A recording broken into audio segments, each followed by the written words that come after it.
all gets melded in to your own. Just like that's the key. Just keep working. Like if you feel like you're getting pigeonholed into looking like somebody, or like just keep working through stuff. Try a different thing. Like it doesn't really matter.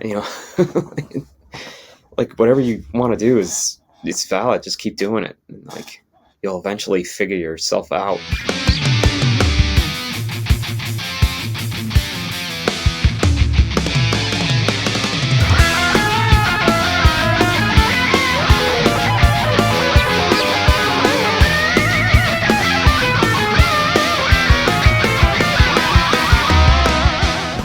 Hey, how's it going? You are here for Heavy Art Talk. As usual, it is your host, Lee, and today I am very excited.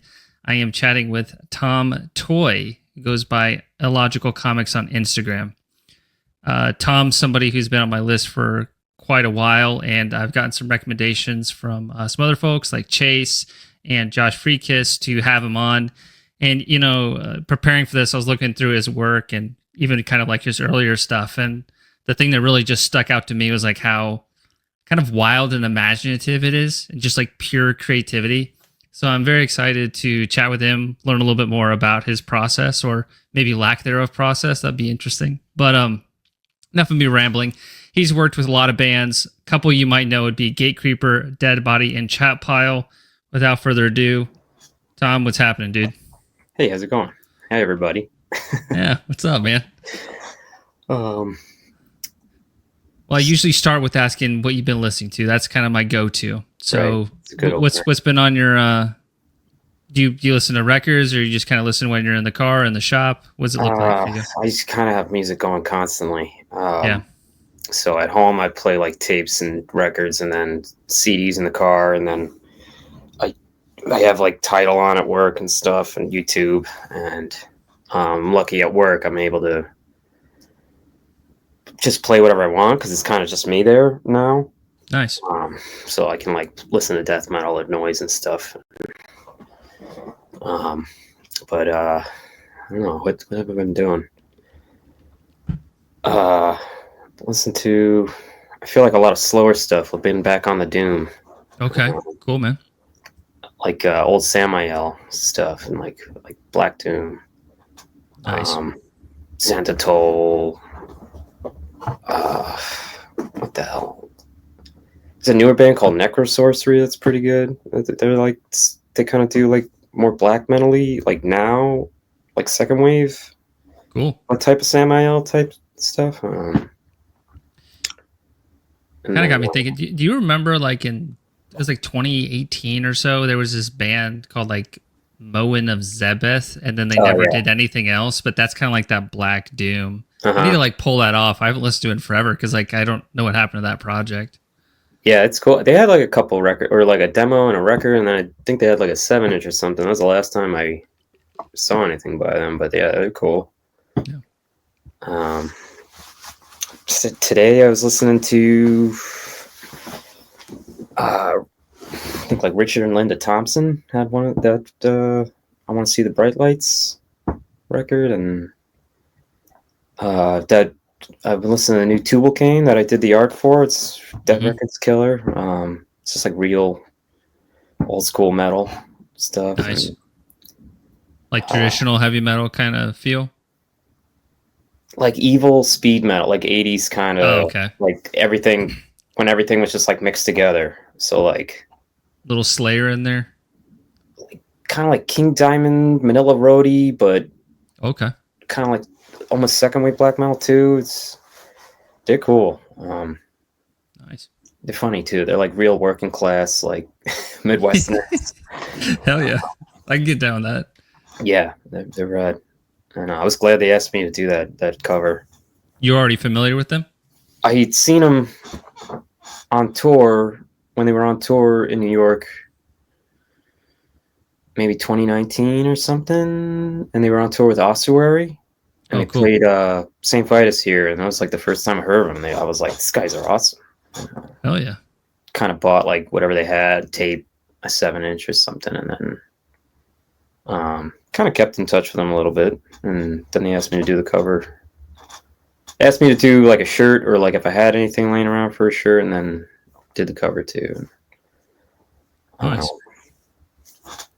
Is it pretty common for you to like do like for like t-shirts and stuff, like pen and ink kind of stuff, and have it kind of ready for bands to license out, and then it's a more commissioned process for paintings? Or I know we're kind of diving into it, but it's okay.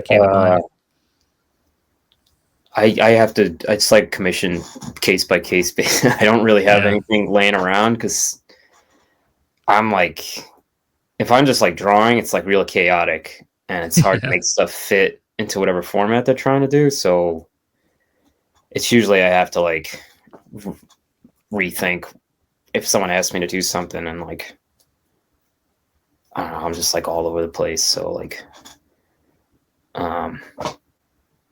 but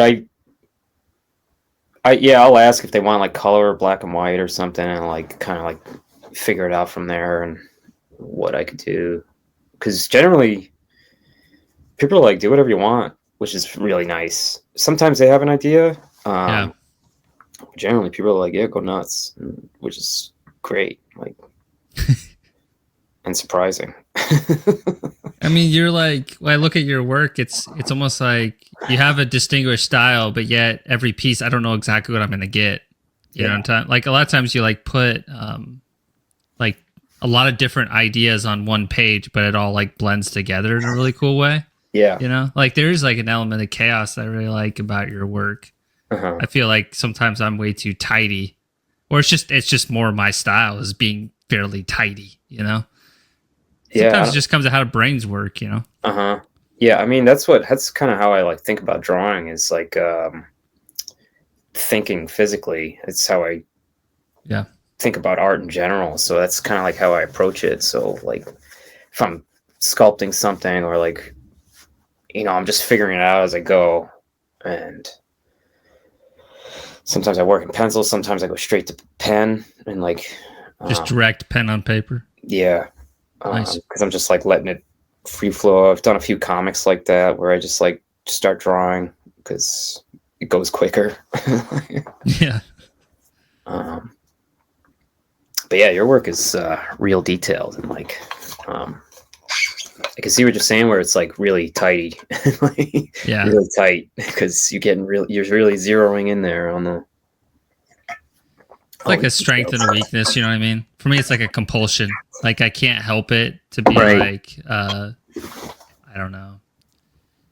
It's just, you know, sometimes it's like you can't control who you are when it comes to like what you put on the page. You know, I do try to add a lot of like motion and flow into it, despite, you know, they're like there's tight rendering, but it's always like an evolution and stuff. And the stuff that I really am inspired by lately has been much more like loose and sketchy work. Like, I've been obsessed with this artist named Roy G. Crinkle. He was like in the same time as Frazetta.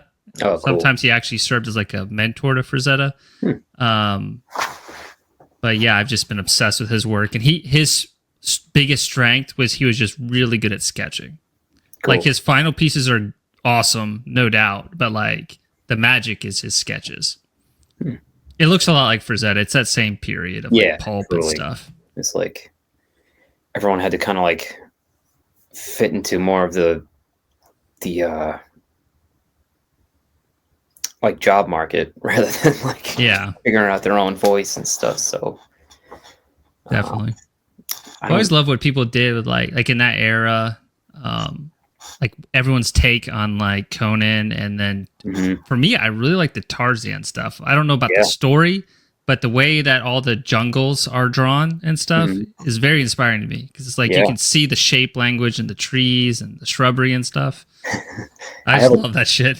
I have a Joe Jusko book that's all like Tarzan stuff. Oh, dude, love that. Yeah, it's really cool. What were some like early inspirations for you when it comes to like comics, and kind of like how did it begin? We were really into Spawn growing up. Tom McFarlane and all. And like talking about going direct to paper with pen. You know, he tried that for a period of time for the sake of money. Yeah, I used to be really into Spawn.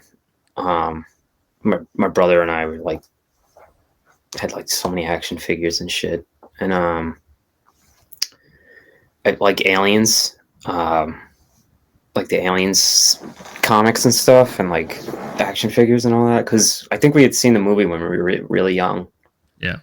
And then like they had this whole market geared towards kids for that like, series, and it was like, it doesn't really make sense now, but it was sick back then because it was so definitely that stuff. And like and my brother and I were always drawing and stuff, and I was always trying to keep up with him. And we were into Is he older or younger than you? He's older. He's like a couple years older. Okay. And yeah, we were into X-Men, Marvel, like anything kind of that was around. Like Fleer card. Remember the Fleer cards? They had like, some of them were shiny. We had like a bunch of those, or Flare cards or something. It was like the Marvel. I don't know. They had like great illustrations on them of like. Yeah, I don't know what you're talking about. Yeah. I came into comics way later because like I was a little too young for the comics boom of like the early 90s, you know, what you're talking about. I guess so. I got the aftermath of it, you know, when it was fizzling out. But you know what I did get? I get the Pokemania, you know what I mean? Like when Pokemon came out, it was like the age for me, I was like 6, and that was like my first thing, like getting into like creature design and stuff. Yeah. I like Pokemon, but I had to do it in secret because everyone, like when I was, at the time when I came out, like people, it wasn't cool for my age. Yeah, I mean, I wasn't even that old, that much older. I was like, what, like 9 or something? Well, Pokemon's, that's not. Would you grow up in New York? Yeah, I actually live where I kind of grew up now. Maybe kids were harder in New York. You know, down here in Georgia, they were not near as cruel. Everyone was just into having fun and like looking at creatures instead of like being a jerk. Yeah, I don't know. I mean, Pokemon was around. Kids were obsessed with it. Like, I remember being in public school and the principal making an announcement being like, "You're not allowed to have Pokemon cards. You have to leave those at home." People get in fights over them, though. You know, like, and I guess one of the things I started learning, like, I kind of have like somewhat of an entrepreneurial mindset, is like I was pretty good at selling, like trading the cards and like coming up with like creative trades. That was pretty fun. Yeah, there's a whole black market for like preteens. There used to be bootlegs. That was cool. Like, I remember there was a lot of like bootlegs and stuff. We were into like Evil Ernie and shit too. Like those, I never read any of the comic, but we had like the shiny trading cards. They had like Evil Ernie, Lady Death. I can't even remember. What was the name of that comic company? I don't know. Was that a Muck? I can't remember. But yeah, we were into like dark stuff, like Spawn, Magic the Gathering and shit. I mean, that stuff like definitely attracted my eyes too, yeah. What about metal for you? When did you start listening to that? I mean, our dad was in bands.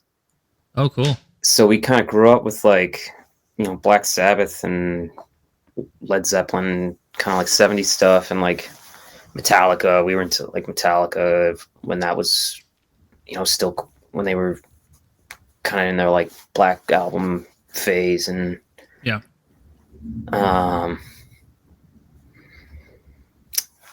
yeah, we kind of just grew up with it. But it was like when things were moving towards new metal, and like I remember watching like Rage Against the Machine videos and stuff and being like, it was like, yeah, this is good. 1993. For some reason, I have this vision of your dad going through a new metal phase, growing like a soul patch or something. I'm sure that didn't happen, but for some reason, he might have had a soul patch. He did have a soul patch at some point. But I don't think he was really into. Like, he liked that we were into music. He wanted us to be into music and stuff. But he was into like, because he was into like Nirvana and Alice in Chains and that stuff when it was coming out. And like, so yeah, we, you know, listen to like a lot of Nirvana and remember he had like a Mr. Bunglesey Tool. He was really into Tool. Dang, man. Yeah. He kept up with it, you know. Yeah, it was like, because when that stuff was coming out, he might have been like a little younger than I was now. Like, he was early mid-30s. So Yeah. I was raised on Meatloaf and Bad Company. You know? That's sick too. Very like Midwestern, like Ohio stadium rock kind real of taste. Yeah. Todd Rundgren, man, grew up Hell on yeah. that. So do you listen to a lot of genres still now, or do you like how? Let me explain.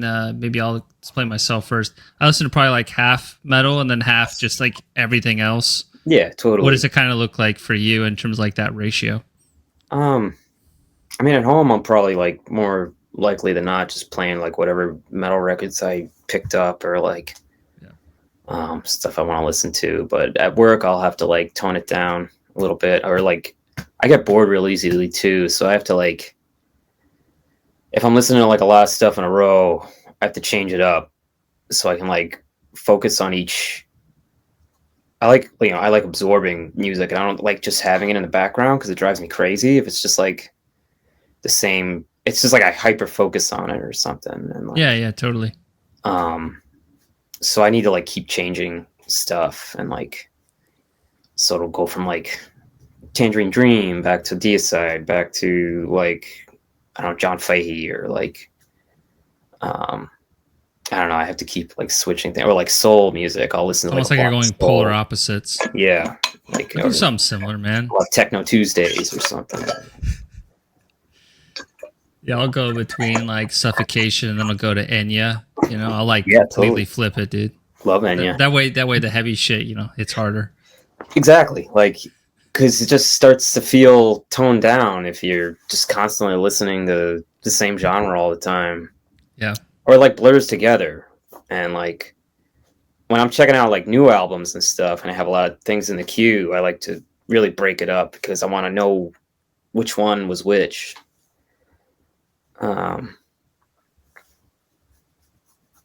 Yeah, I switch it up. I try to keep it varied. And growing up, like metal wasn't cool for a while, and then like, you know, you had to figure other stuff out to like kind of meet anybody, and like living like suburban, a little bit suburban, kind of upstate in high school. So it was like, but like my friend Sean and I were really into Iron Maiden, and like, I don't know, you have to adapt. Yeah, I feel you. And for some reason, I don't feel like metal was ever uncool necessarily from my experience growing up. But like, I also, you know, I guess getting into like metal that I like now a lot more. That I wasn't there yet. I mean, Iron Maiden, Black Sabbath, you know, Slayer, that kind of stuff. But at the same time, like the birth of like the deathcore stuff, you know, that was huge in my school. So that was the whole thing. We, you know, down south, it was very popular to like have these, it was like these Christian deathcore concerts at these weird churches. So we go to these churches, and then it's like an all day festival. Yeah, and like it was wild, man. People were beating each other up in the name of Jesus, dude. It was fucking weird. Hell yeah. My brother was in he was in this band Waking Judea that was like, they played a few churches. They were like kind of like deathcore. That was a whole thing, man, the mid 2000s. Yeah, absolutely. Like what I meant when like metal wasn't really cool, it was kind of more like screamo was like the thing back in the early 2000s. And definitely. not like clean singing, like real screamo stuff. Like it was just like hardcore, but it was just like, you know, more, it's like more manic or like chaotic and shit like that. And, yeah. Like that was what was cool, and I was like listening to what my brother was into. And then as I got into I like didn't care about music because I just had it around me all the time.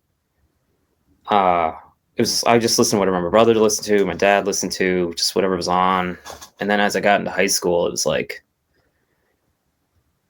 no, I like I like Creedence Clearwater Revival because it was in this movie. Like I was watching a lot of movies all the time. And I was like, There are a lot of whatever movies. was on the soundtrack, and like kind of like Dick Dale and like surf rock and stuff, and like the Gummo soundtrack was pretty rad.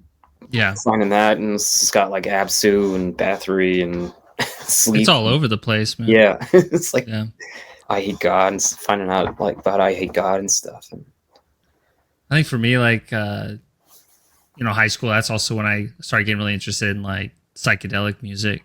yeah, So I mean, the obvious like Pink Floyd, like hmm seeing the Wall movie and yeah. like listening to it, I was like, this is like the best shit ever. I was a huge Pink Floyd head in high school. Like Yeah. I thought they were the best band, and like, um, Very coming of age band. yeah, totally. Because you're like, oh, this is art. Yeah. This is true music art. But I remember seeing the Wall. My dad was probably watching it on like VH1, and like when I was in 4th grade or something, and like I was like, oh my god, this is insane. All the animation, all the Gerald Scarf stuff, and like, Yeah, dude. uh, I love his art. Even yeah, still, it's like deeply permeated in my mind. Like just absolutely. him and Ralph Steadman, Uh-huh. like that Fear and Loathing kind of style. Like I definitely was chasing that in like high school and college with like my style. Yeah, same. I was like trying to like splatter paint around. It's like I was using a toothbrush to like splatter like watercolor on shit, and Yeah. um, yeah, I loved like Fear and Loathing Las Vegas and like Hunter S. Thompson stuff, and like um, where were we? Kind of got off track. That's how these things go. Yeah, just talking about It high sounds like we're school. both pretty much like sponges though for Uh-huh. a long time, getting into stuff. Yeah, I mean, I just try to. I plus being drummer, like I just try to find whatever I like. Whatever drums sound cool. Yeah. Like I was into hip hop and just um, like I remember really liking the drums in Wu Tang and stuff Oh like yeah, that. totally. Great pocket. Yeah, all like the Ghost Dog soundtrack. That movie, that's like still one of my favorite movies. Um, but yeah, like any like I remember being really into Frank Zappa's Hot Rats because like it's just like such a big beat on like Willie the Pimp and stuff, and like Hot Rats rules, man. yeah, Love that album. uh That's like mostly. I haven't listened to it in years, but it's like mostly instrumental, isn't it? huh. I think Yeah. just Willie the Pimp has Captain Beefheart like Yeah. yelling about $20 bills and stuff, and like I like Captain Beefheart too. yeah, me too. Yeah, I've man. only gotten more into it as I've gotten older. That's cool, man. I like that you got eclectic taste. And I Yeah. figured, just looking at your art, I figured there would be an element of that, man. Yeah. So, like, when did you start getting in bands and like contributing art to like a scene at all? Like, what did that kind of look like? Um, I was playing drums all throughout. I think my dad got me a kit in like 4th grade, but I kind of like I didn't want to learn it. And then in high school, like, I started listening to my own music that I liked, and I wanted to play drums again because it's just like the reason he got me a kit was like because I was just tapping on everything all the time, like Yeah. thinking about like James Brown like songs and like syncopation and stuff, and like. But I wasn't in any bands till college, till like the end of college, and was kind of in like this noise band with my 2 roommates. That was pretty fun, and we were called Jaws to Ride. We played a few shows around Providence. Oh, But cool. we would make real wacky flyers. Like I think one time we found like an old yearbook from the college, and we were just like ripping out pages of like students from the 80s and like writing our names, pointing to them, and being like, "The show is here." I was taking like old coloring book pages and just like writing info on them because we were just like, just make whatever, and like, because that's kind of what our band was. It was just kind of like nonsense, but it was like electronic and drumming, not like kind of nonsense and stuff. And, Sounds cool. yeah, it was fun. Like, and then I got more into comics, and that was kind of like what I geared my art towards, and making my own like kind of noise tapes and like drumming and stuff. And but I used to like hand sew the packaging for if I made any tape, and I would just like give it to somebody. Hand sew it. What do you mean by that? Like I would quilt a sack to put the cassette in, and then I'd like sew it shut and give it to somebody, and like print a little info packet and put it in there. Like, Interesting. um, I have some examples later of like all the different cassette packagings and layouts you've done. Man, are super cool. Very unique. yeah, I don't know if I sent you any of the ones that were like sewn. No, I don't have any of those. Yeah. I keep my slide deck sack free, just to let you know. Yeah, backing up. And then, yeah, I was trying to do noise stuff in college, and I built a couple like oscillators, synthesizers, and stuff. And I was making like, I was kind of just like trying to figure out how to make music, and like just doing whatever, and just whatever sounded halfway cool with these things I built. And like, I don't know, it was just fun. It was just like having a good time. And So basically, they just happened both at the same time. Like you did the art for the music project, and then they just kind of both evolved. yeah, so I would like, and I was trying to figure out a way to combine comics and the noise stuff, and I was like really into all that Fort Thunder stuff that was going on in like Providence and like the Dirt Palace, and you know, they're all their work for their tapes was just like totally insane. And like, so I was kind of like trying to ride that wave. And we got into printing because my brother taught me how to do it after school. So I was like, I'm trying to think of the timeline. This is around like 2008, 2009, and like, Okay. And yeah, just like trying to figure out how to make packaging, because I was just like obsessed with it, obsessed with like CDs and records or cassettes that were like hand printed and like had a lot going on in them, and just like these super involved, That's really cool. Yeah, handmade packaging designs. So it's like really obsessed with it. And so I wanted to do that more, and people like would get like people interested in it, and like I would sell them online. And after a while, in like the Tumblr days, I would like trying to get my work out there more, and I would like print comics and stuff. And I think the first show flyer that wasn't something I made up was my friend Laura's throat razor. She had a thing called Throat, and she would put these shows on called Throat Razors that were like fundraisers for stuff, like a book she wanted to put out and like stuff like that. And so I made one screen printed flyer that was like AIDS Wolf, and that was like the big band on it. I think Human Bees. There's a couple others, but it was like I made this like really involved poster where I wanted to be like a fighting game character select screen and stuff. Nice. And like I have that one hanging up somewhere. I really like that print still. And I think my friend Mickey bought that one from me, and she posted it, and that was like the first person who really like bought a print from me. And then like she had like a following from her comics and prints and stuff. And then Arthur Magazine hit me up, and they were like, we really like your work. Like, do you have anything? I was like, yeah, I have this whole comic I printed if you want to. And they posted that, and that's like kind of helped me get out there more and stuff. That's really cool.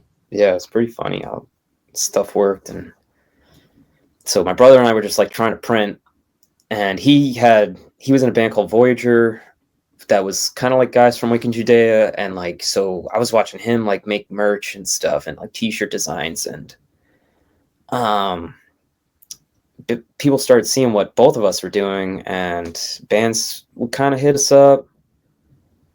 Like, what was the one band that hit us up and we did like real wacky stuff for them? If These Trees Could Talk, I think was the band. It was like kind of like a post rock band. Cool. Um, they kind of like got out for a bit. They were kind of semi big in the post rock era. I know the name, but I don't Yeah, know any of the material. I think it was them. I made some like wackadoo shirt that didn't make any sense for like a shirt design, and I can't remember if they used it or not. But yeah, Devin was doing a ton of stuff for his bands, and that was kind of like sometimes I would draw something for them too. Like I think I did a patch. I think I did a drawing for one of their for like the insert of one of their CDs, which was cool. That he wanted to involve me in it and like kind of have us collaborate on stuff and like because we were both into like metal and punk and everything. Yeah. So that was kind of how I got into it. And I don't know. I just kept putting stuff out. Yeah, it wasn't until I started really trying to make my own tapes and make all the packaging that people, I guess, saw that I could do that. And I don't know, it kind of went from there. Like, I just kind of made up my own bands and events, just like kind of lying, like that I had something going on. But it's like, I don't know, it's kind of what you need to do if you want to just start doing anything. Things are always like bigger than they seem on the outside, but then we know like the humble realities of it's literally just you in front of a sheet of paper and you're making stuff or whatever, So I'm with you on that. Yeah, just all you need, pen and paper. Just trying to show it to somebody. Well, I got quite. It's just kind of changing gears from thinking about the chronology of everything, but like, what are some commonalities of art that inspires you or like speaks to you? So like, if you had 5 images in front of you, what would gravitate you to one over maybe the other 4? I like kind of like classic illustration, like more just like fantasy art. But I like abstract painting and stuff, and like just shapes and colors, and it depends on the day, I guess. It's just like what I've had too much of the day before. It's like you gotta let your brain rest or like just change it up. So so you're more likely to pull from so many different places instead of like kind of like trying to keep chasing like just like this one very specific like vision, or like just at least fixating on it in terms of what you look at, not even your own work. Yeah, like I want to try stuff, and I want to like, I don't know, I just like get obsessed with like a certain, like in music, I'll get obsessed with like a certain type of music I want to hear but can't quite find, or like I want to like that. It's the reason why I started making my own. Like I started this project Ulna that I wanted to make like industrial. It's because I wanted to hear something like Godflesh or like machine noises, but with like bass. So I know I bought out like a drum machine. I just started like banging on metal, and then I found like a Splendor Geometrico and a Geometrico, and that was like it. I was like, oh, this is what I've been looking for. So it's just like going through stuff till you find by accident almost that like the thing you were feeling, like just like had an idea about, and it's just like yeah, I don't know, I was just like, I just watch a lot of like movies and stuff, and like so I get imagery from that. Like I've always watched horror films, and like so that's kind of like what I gravitate to, like kind of like I like figurative work, and I like seeing stuff I can recognize, even though I like whatever. Like it's not. You don't have to like completely encapsulate it. Yeah, it's I feel you. As long as someone's obsessed with something, I could see that and I can relate to it, and like I could see someone like fully losing themselves in their work, and like I don't know. I think that's like what I respond to. It's just like, I mean, are you like interested in kind of like outsider art as well? I kind of get a sense that like that would be a place that you would get excited about. Totally. When I found out about Henry Darger, I was just like, holy shit, this is like the guy. How did this happen? Yeah. And I don't know. It's like there's still like so many people that have been ignored by like art history that they keep kind of like bringing out again and again, and like a lot of like women artists and like people that didn't get a shot, or like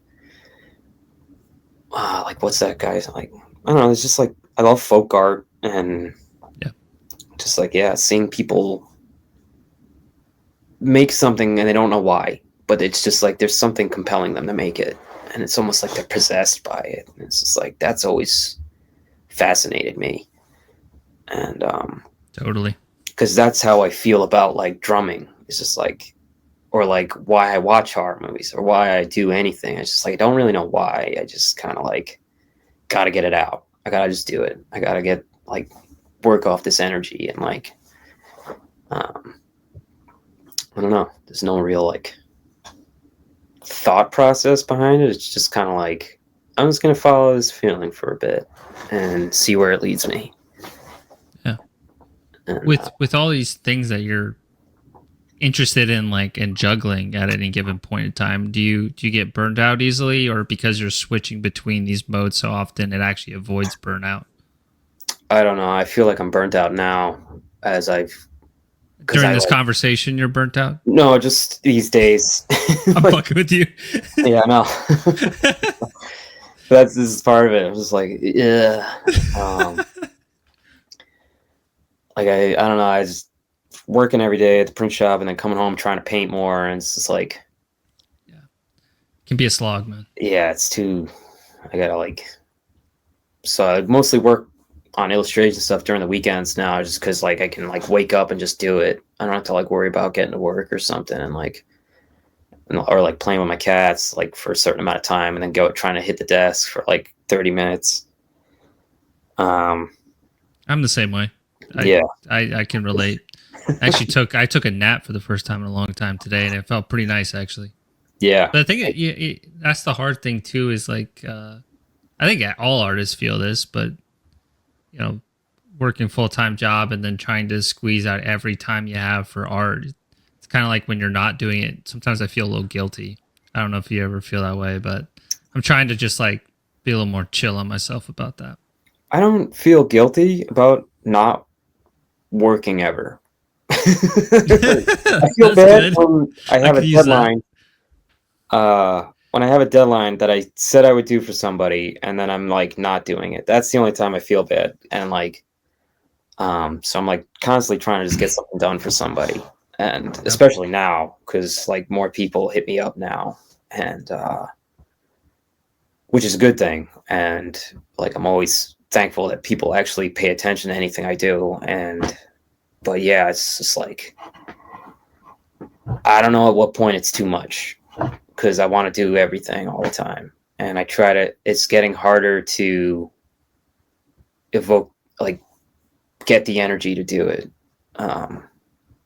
Plus, like things are just getting worse with like a lot of people. I don't know. It's just like trying to stay positive in like an overwhelming. Yeah. So society is not doing so hot, so I can relate. Like, all I think about is like what happens to plastic after it goes in the trash or like goes in the recycle, and it's just like trying not to think about it too much. But I think there's always those like huge issues that are like on someone's mind, but it's like for every person it's like a different issue.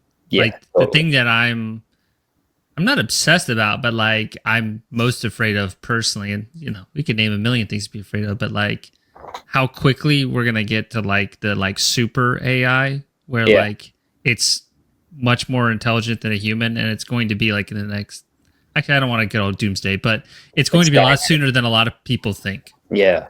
And that's fucking crazy. Uh-huh. It's pretty wild. I mean, like it's beyond even AI art. It's like AI weapon systems. Yeah. Yeah, exactly. So it's pretty fucking frightening, man. Yeah. I don't know. Yeah, it's getting everything. The world's getting weirder and weirder every day, and For damn sure, man. But that's why, that's why I draw and shit, because I can have something that responds to it, and like, that's why I drum and play in bands, and like, it's what we have control over, like with immediate control over. So I'm with you. Just like, I don't know, man. I get the sense that like, especially for people who are musicians and artists, it's like about contributing to the greater whole of like a scene. Yeah. So like, are you pretty tight in with like the New York scene, or does it not even really matter about the geographic aspect of it? You're just like pretty in tune with the metal scene and the art scene just as a whole. Like, kind of, how do you see your involvement in that? Well, the band I'm playing in now, Heretic Bodyhammer, it's been cool because people actually enjoy what we're doing, and we're getting out there more, and like, I don't know, meeting people I've seen at shows for like the past 15 years finally, and like getting to know them and stuff. So that's been like really nice, and like, getting to meet like different drummers and like different musicians, and like, or just people that have been around, and like, I don't know, that's like a good feeling. From like doing something I wouldn't like. I never thought I'd be doing vocals and drums in a band, because I just didn't seem like something I could actually do. But it's tough, man. Yeah, but it's fun. Like I enjoy doing it, and like, it's great to have people respond to that, and then like, it's just people I've seen around for years, and like finally getting to know them. That's really cool. But I don't know. I talked to different, since that Gatecreeper album came out. That was like kind of like a big break for me, and that was cool. Chase even like reached out to me to do that and stuff. But like, since then, I've met more artists online. Like Brad Moore, I talked to. Yeah, Brad's sick. Every once in a while, and like, yeah, he's super nice, and like, like a few different people just like reach out and like hit you up, and like I think Hayden Six Slice, he just like hit me up out of nowhere in 2020 about, and he was like, dude, I love your work, like, let's try to trade or something. And I was like, yeah, absolutely, because I don't think I'd seen him before, and like, this stuff's incredible. Yeah. Like, Hayden's awesome. Yeah, I like everything he does, and it's just like, I don't know, just people come out of nowhere and like blindside you. I gotta know this guy now. I gotta know this person now. Like meeting Josh, cool too, because there's a lot of people with like different styles even within the metal scene too, which is really neat. Yeah, totally. And like meeting Josh back in 2012 or something through like punk or comics or something. I can't remember how we actually met, but it was just like instant. We knew each other, and it's just like, and like our friend Jason, and like we would just all hang out and draw together and stuff, and that was like an intersection of like comics and punk and music, and like getting into all that stuff, and like our friend, just like a bunch of different friends of ours, and like hanging out, drawing, listening to music, and like we would play like Telephone Pictionary a lot, which was nice. Like I guess you know what that game is. Everyone could do it differently, But yeah, you just write a phrase at the top of the page, give it to the person next to you. They draw something based on that, and then they fold the phrase back and give it to someone next to them. And then someone has to guess the phrase from the picture, and it just like keeps going around the table. It gets pretty funny pretty quick, and like depending who you're playing with. I do like exquisite corpses with my friends a lot. Yeah. So we just like time it, be like, all right, you got 5 minutes for the head, and then you swap them around. I used to do that in college and stuff. Yeah, totally.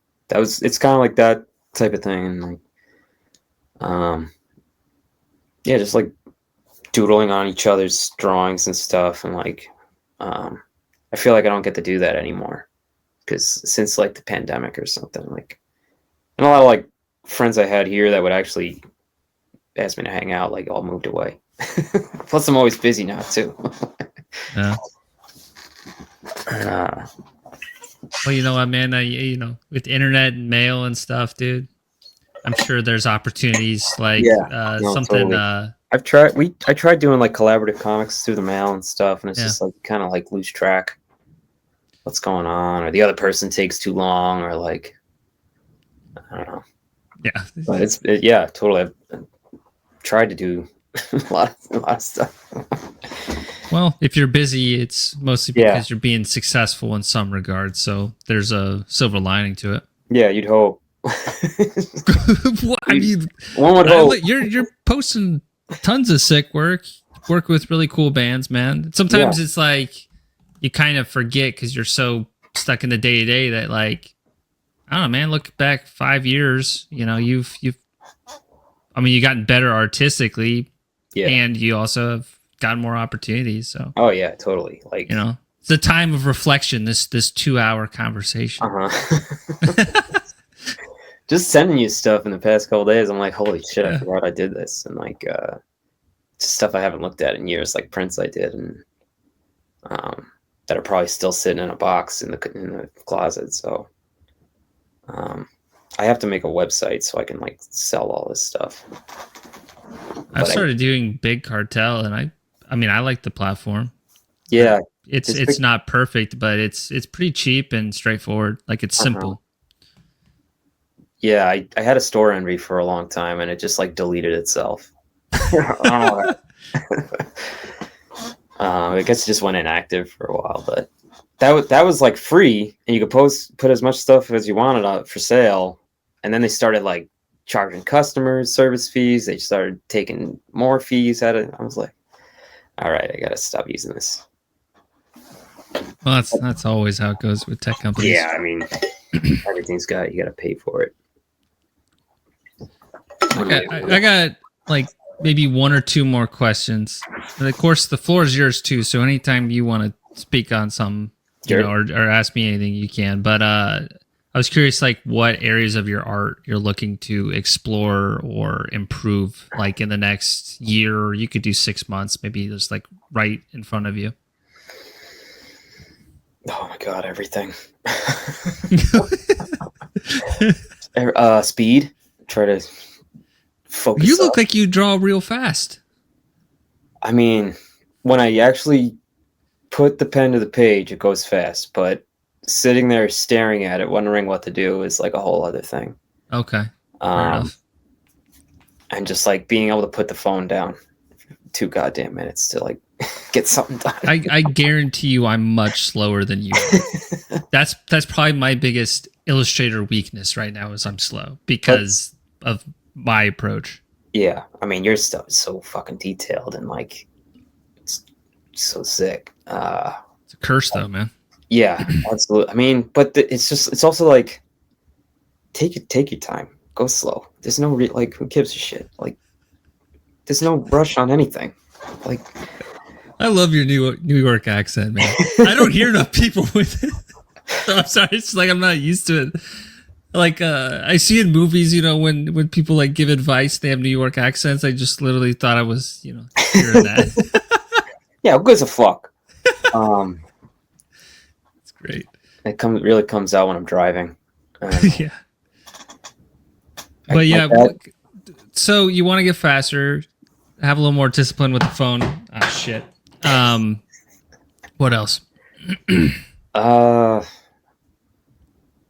Lock in any kind of process. I mean, like I use these opaque watercolor pan sets, but I think I gotta like try using acrylic paint or something. Like, cause I thought you were using acrylic. It's like gouache and opaque watercolor. I have like these these Pelican 24 color pan sets that are really good. I've been using those since college, and like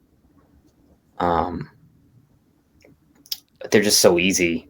Well, what's the weakness in them that you think acrylic's necessary? They take a long time to build up like color saturation, so I have to keep going over everything again and again, and I feel like that's what takes the longest, but I think that's also what creates like the texture and any kind of depth, or like, so it's just like, but it also helps me figure out what colors I want to use if someone hasn't given me like what they want. So it's kind of like hard to figure out a palette, and they're just sitting right there, everything's laid out for you, so it's like I can just mess around with these and then figure out like 3 colors to use for the whole thing, or like what goes in the background, what goes in the foreground.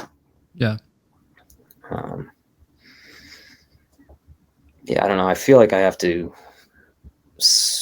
change something because like things just taking too long, or it's just like when I airbrush a shirt though, if I do that, I'm just like sitting there jamming on it, and I like can't slow down enough to let it dry for a second. So like, in school, I was being a freak, and like I just got into the habit of like I would work on something, let it dry, work on something else like right next to it. I was doing like 2 or 3 paintings a week. Yeah. That were only like not very big, but it was still just like cranking stuff out for not even for class, just to like do stuff, and like because I was terrified of like the war, what I was gonna do after school. I didn't like. I was already knew I was gonna have to pay for it, so I was like, I gotta figure my goddamn life out. Like, you went to art school? Did you go to RISD? Yeah. Okay. Like, still paying for it, so. Yeah, I didn't know what I was gonna do, but I'm doing it still, so it's, whatever. Yeah, man. I mean, it's the way it goes, But yeah, man. I mean, I see what you mean in terms of some of those things. Like, do you ever use like airbrush for like a flat base and then paint over it, like to build it up? Like, would that speed things up at all, or not really? It might. I don't know how. I guess it would act more like maybe act like a resist against the watercolor or anything like that. But depends how much water you use. But you could do like a can't do like well, like let's play it out. So like, do you like Simon Bisley's artwork? Yeah, totally. Like his approach? Okay, so what he does, I believe, is he lays down a bunch of airbrush, and then he'll use different coats of like gesso or what's the other shit? One of the other matte mediums, and then he'll actually use colored pencil on top of it and acrylic paint. Cool.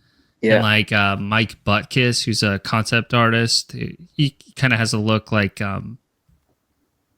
I forget his name, but the very famous movie poster artist Drew Struzan. He has a Drew Struzan kind of look, but Drew Struzan did the same thing. I think it's airbrush base and then colored pencil on top. Huh. I'm not saying you got to do that, but that's a speedy trick that a lot of the 70s and 80s artists used to do. Yeah, it has a certain look, but right. They are fast. I'll give them that. Yeah, those guys had to really crank out work. Yeah. I've incorporated airbrush into some of the paintings I've done, but like never as a base. We could try that. I don't know. Yeah, I'm down to try different stuff. This is anything coming up. Like, yeah. Anytime I do anything that has a flat wash or whatever, and then I just build off it, it's so much faster than whatever approach is not that. So, because like whenever I do watercolor painting, it's all about cover a shit ton of surface area all at first, and then that's the part that's the most nerve wracking. I'm actually procrastinating a piece right now because I don't think I'm gonna fuck it up, but it's always just so nervous to like, okay, I got it all ready. If I mess this up, it's another 5 hours of redoing it, But that's the thing that's cool too, is like, incorporating digital art with traditional, or doing fully digital art, whatever. It's cool, but like the stakes of traditional art to me is what makes it so special. Mm-hmm. And makes me have so much respect for other artists who use traditional, like that aspect of it. Because at any point in time, you can make a giant mistake and you got to figure out how to recover. Yeah. I feel like the way I work and like kind of just trying to freewheel everything all the time instead of like plan it out and like mix all the colors, and like I just feel like I'm constantly redoing stuff and repairing it, and I feel like that's where a lot of the look comes from. It's just like going over stuff again and again, and like because then I'll like use gouache over the watercolor to like if I need to like fix anything and like really repaint it, and like because I screwed it up so bad.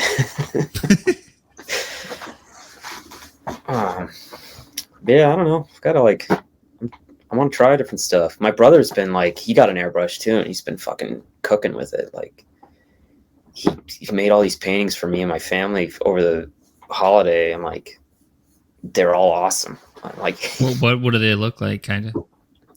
One's like a skeleton warrior, but the sword is like Felix the cat's head stretched out and like his skull coming out, and then the other one, the shield he's holding is like Felix the cat.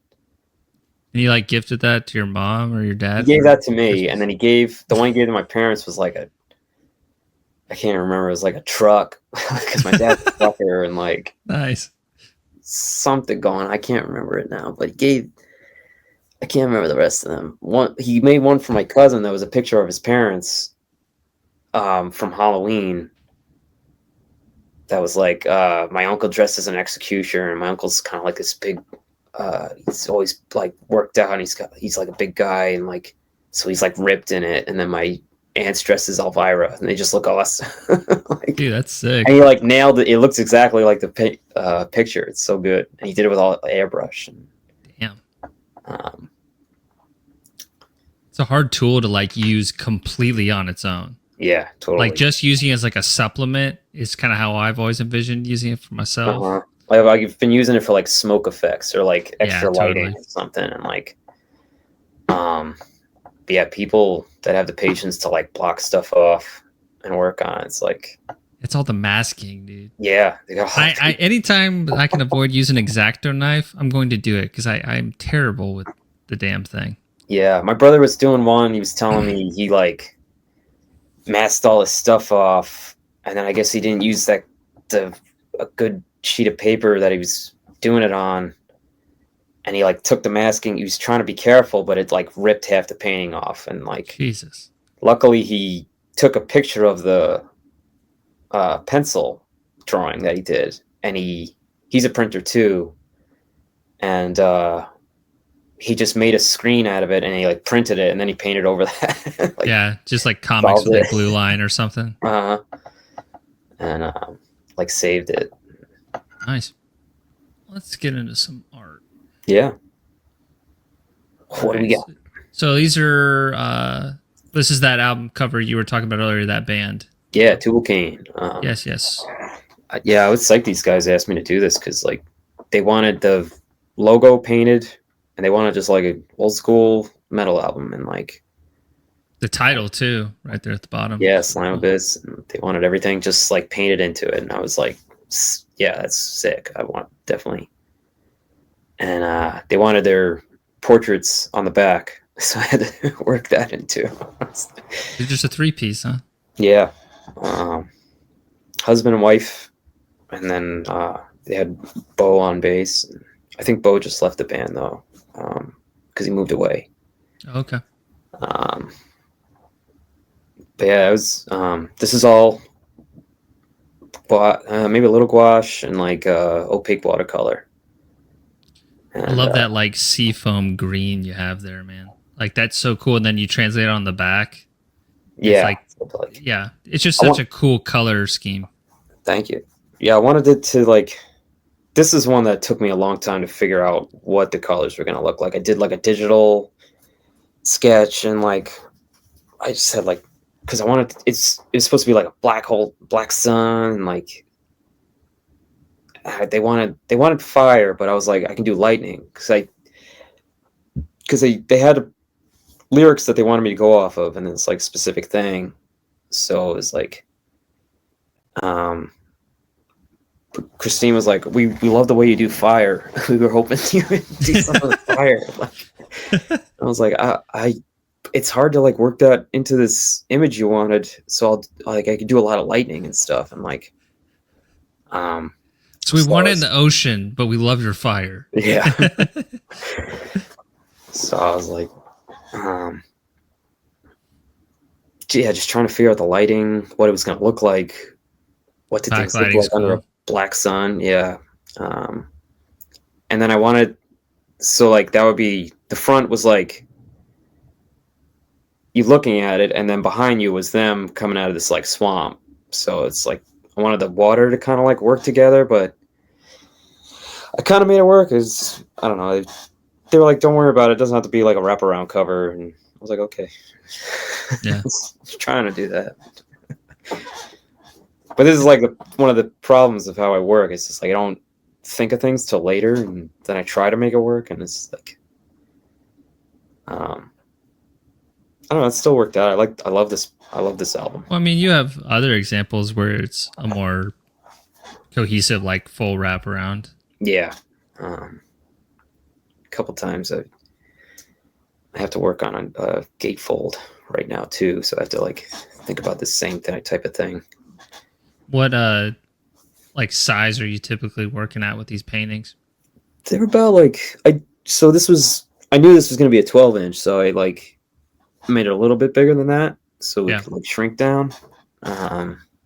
So I think it was like 14 by, I guess, another sheet of paper, so it was like 14 by 28 the total thing, and then I usually try to go a little bigger than like what it's going to be in the end game. Yeah, makes total sense. For a while, for the flyers I would draw it very small and then blow them up in Photoshop because they were just black and white. It was like easier to stretch out, and then I would screen print it, and that was like really fun, like getting all the little texture and detail and fucked up line work and stuff, and like. But yeah, I try to work a little bigger and then let it shrink down. What else can I say about this one? Yeah, we have a lot of images to cover, so we don't have to do a ton. Just my thoughts on it. I love the motion and the energy of it. The way you did the waves is really cool, and then I just love the blues and the greens that you used there. So thank you. Those are things that really stuck out to me with this one. Yeah, I'm trying to think of what I might have been looking at when I think it's like looking at the Asia album cover. Oh, absolutely! I realized midway. I fucking caught you on it. Yeah. I realized midway through this, I was like, "Holy fuck, this is Asia!"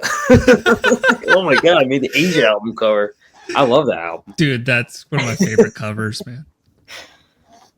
All right, if you got any more, I don't think so. I'm trying to think of what I was looking at. Bob Eccleton. I was looking at a lot of Bob Eccleton. Dude, so good and underrated. His color work is unreal. Yeah, that Godzilla in Hell comic he did is like, yeah, perfect stuff. He's so fucking good, man. Trying to think of what I might have been looking at to do the water on the back, but I think I just like, just block off the colors and make it look liquid. Do it quick. All right, so tell me about this whole project. This was a split between Mouthgate and Tombstom, which I was trying to make people think were two different bands, and were not me at all. And like I listed band members for Mouthgate and people that don't exist, and I was trying to make people think that was like, because I wanted to do a project, and I was inspired by that band Old.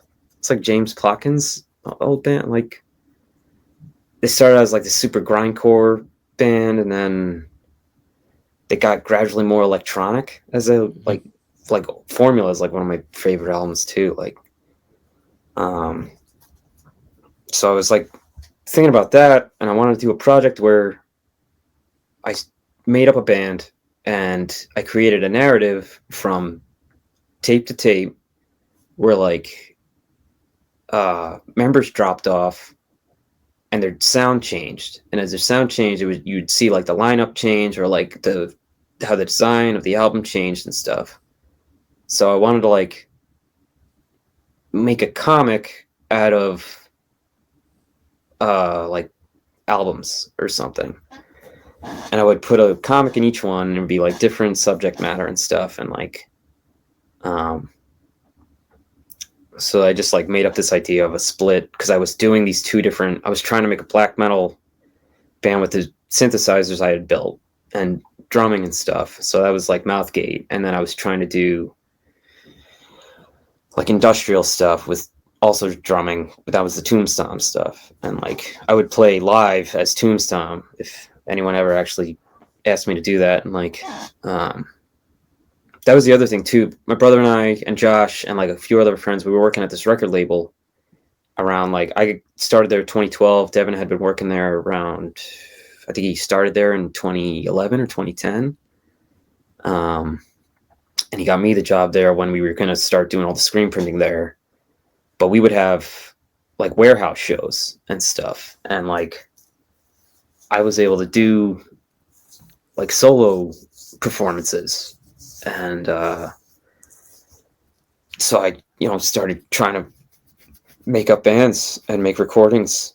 And I'd been making recordings since college because I was like doing all this wackadoo, like sewn together tapes and shit. And but yeah, each tape I've ever made had a little book in it, and I screen printed everything. And the front is a painting I did, and the inside is a painting, and then the back is a photograph. And yeah, I just CMYK printed the whole thing, and like I had done a couple tapes before this one, and this one was like I really got into a groove of like getting it to look halfway decent. And yeah, it was like, what type of case is that? They had these like big plastic cases for a while, and they were sick. You could put a book in them, and like the tape would sit in it, and like they were clear, so you could do inside art and stuff. And it was like a DVD case almost, but it was 4 cassettes. And they just stopped making them at some point. Like I got a few albums by it. Like I think there was like a Vasilith album I got. I was like, whoa, I gotta get these cases. And like I have to like hunt them down, like who manufactures them, where you can buy it them? was National Audio Company had them for a long time. Yeah, I would get them from there. Now people get these like small black kind of like VHS case for cassettes, and I've tried to look for them, but they're always like an English company that makes them, and they're like $7 each. It's like too expensive to get like. And that's just for the packaging, not even for the cassette itself. Yeah, that's just for the case. I was like, how are like hardcore bands getting? Where are they getting them? So I've tried to find stuff like that, and I can't. So I switched to like the regular boxes and just tried to make smaller books that I could fit in them and stuff. But I haven't made a tape in a while, and except for like the bands I've been in, the actual bands I've been in. But I don't like make a full blown book for each of those. And then like, yeah, the comic in this one is all screen printed, and like, I think I made about like 100 of these or something. Sold out, or you still got any to sell? No, they're gone. Yeah, I sold them all. I have like my copy, and that's it. Yeah.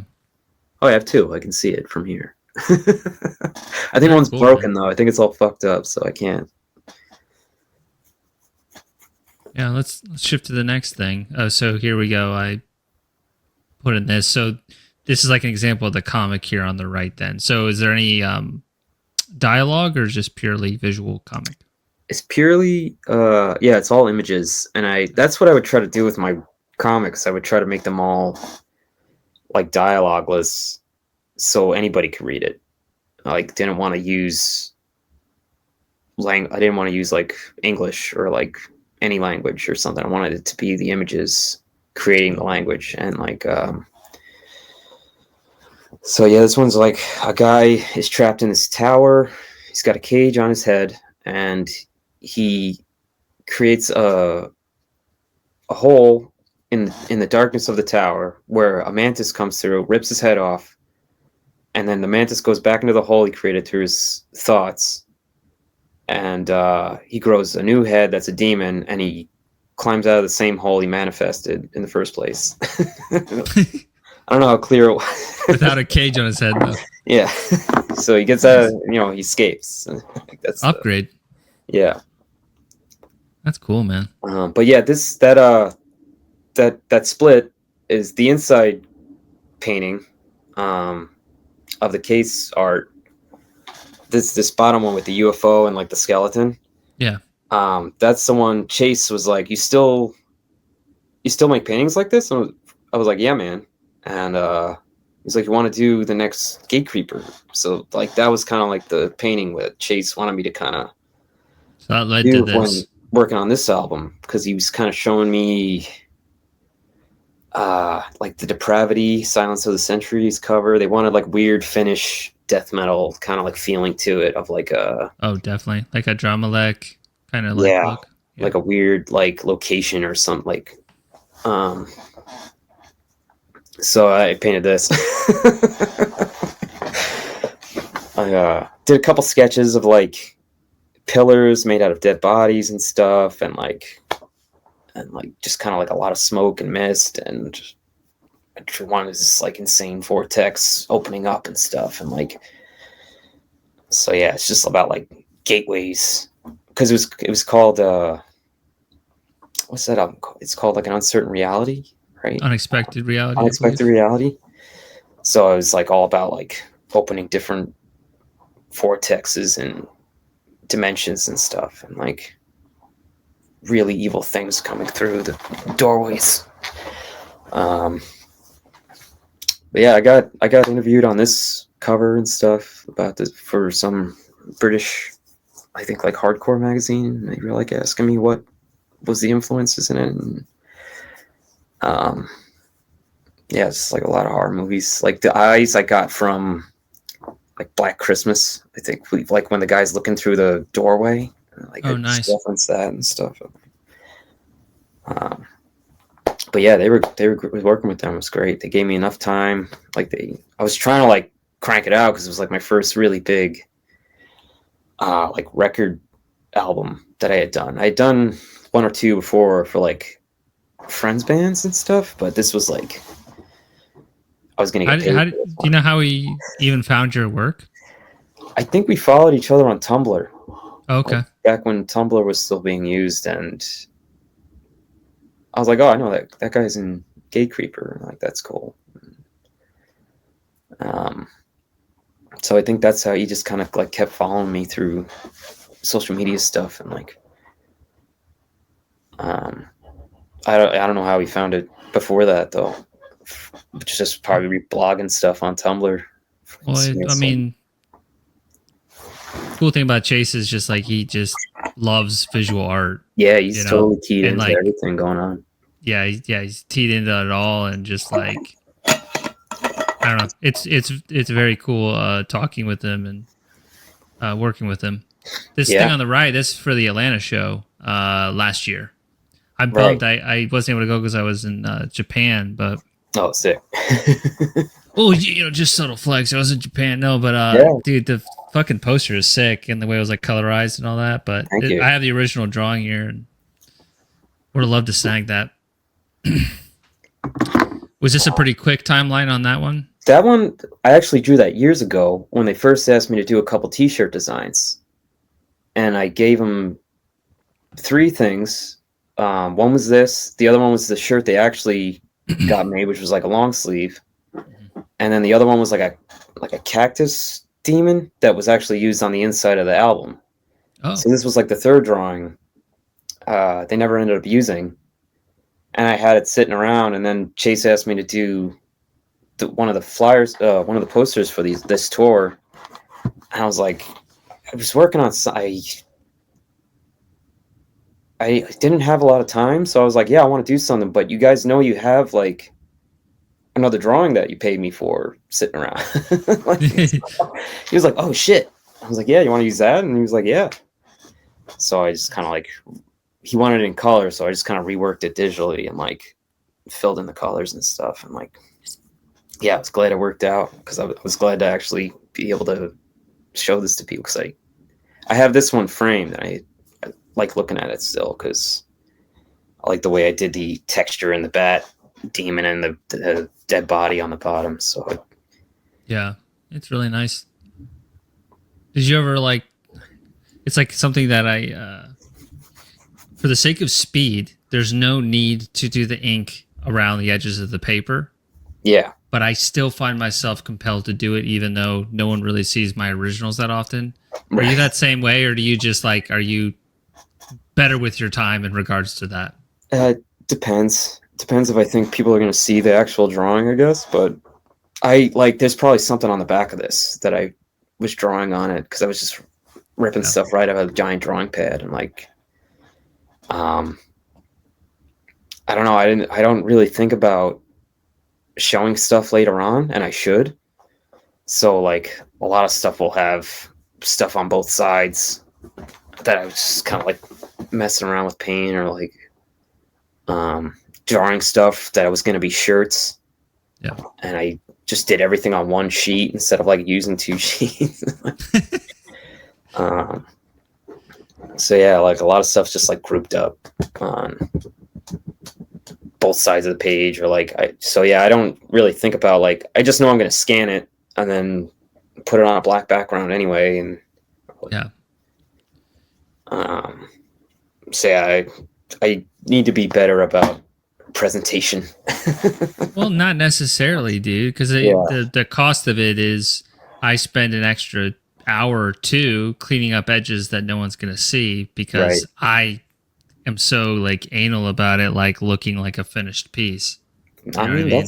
That's a great way to be. That one you did with the werewolf and the frame around it was like unreal.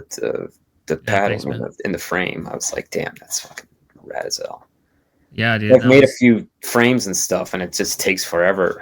Like oh god, that took forever. Yeah, especially because I'm not like mirroring it or anything. When I get off, I'll have to show you this one I just wrapped up. Yeah, it's the same thing. You'll see exactly what I mean, where there's a lot of like black space that it's like, well, I could have just done it in Photoshop, but yeah, no, I don't know. You're looking at it, It's like I don't sell a lot of my paintings because I want to look at them. So it's kind of like you don't fix it when you're working on it. You're gonna have to live with that and look at it the rest of your life. I know what you mean. I think until I like am so stressed out and short on time, I'm probably gonna do the same approach. But like when I'm like talking with like Mark Riddick and Lucas Court Shoggoth Kinetics, I mean, they're like, they're doing everything they can to save every like moment of time because they're they're farther in their career. Let's put it that way, and they've learned a lot of things that I still have yet to learn. Yeah, Lucas is unreal. The speed at which he just sits down and like makes the sickest fucking painting I've ever seen. Like what the hell? Yeah. Lucas is he's definitely one of the most unique and highly skilled illustrators in the scene, no doubt. Yeah, I told him to knock it off. Like commented. You should, you gotta knock him down a couple pegs. Yo, take it easy over there, would you? Nah, he's a good friend, man. Yeah, he's sick, man. All right, what we got? Okay, so this is the Deadbody cover on the left, right? Have you done two pieces for Deadbody?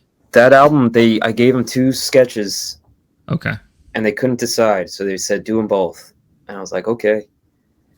This is the one that's on most of the records, though, right? This is the front, and then the other one's like the inside folder for the actual record or something. Okay, I think I have it in the deck too. Yeah. It was there's like your fire though. Yeah, there's the fire. That's what Tool Kane was talking about. They were like,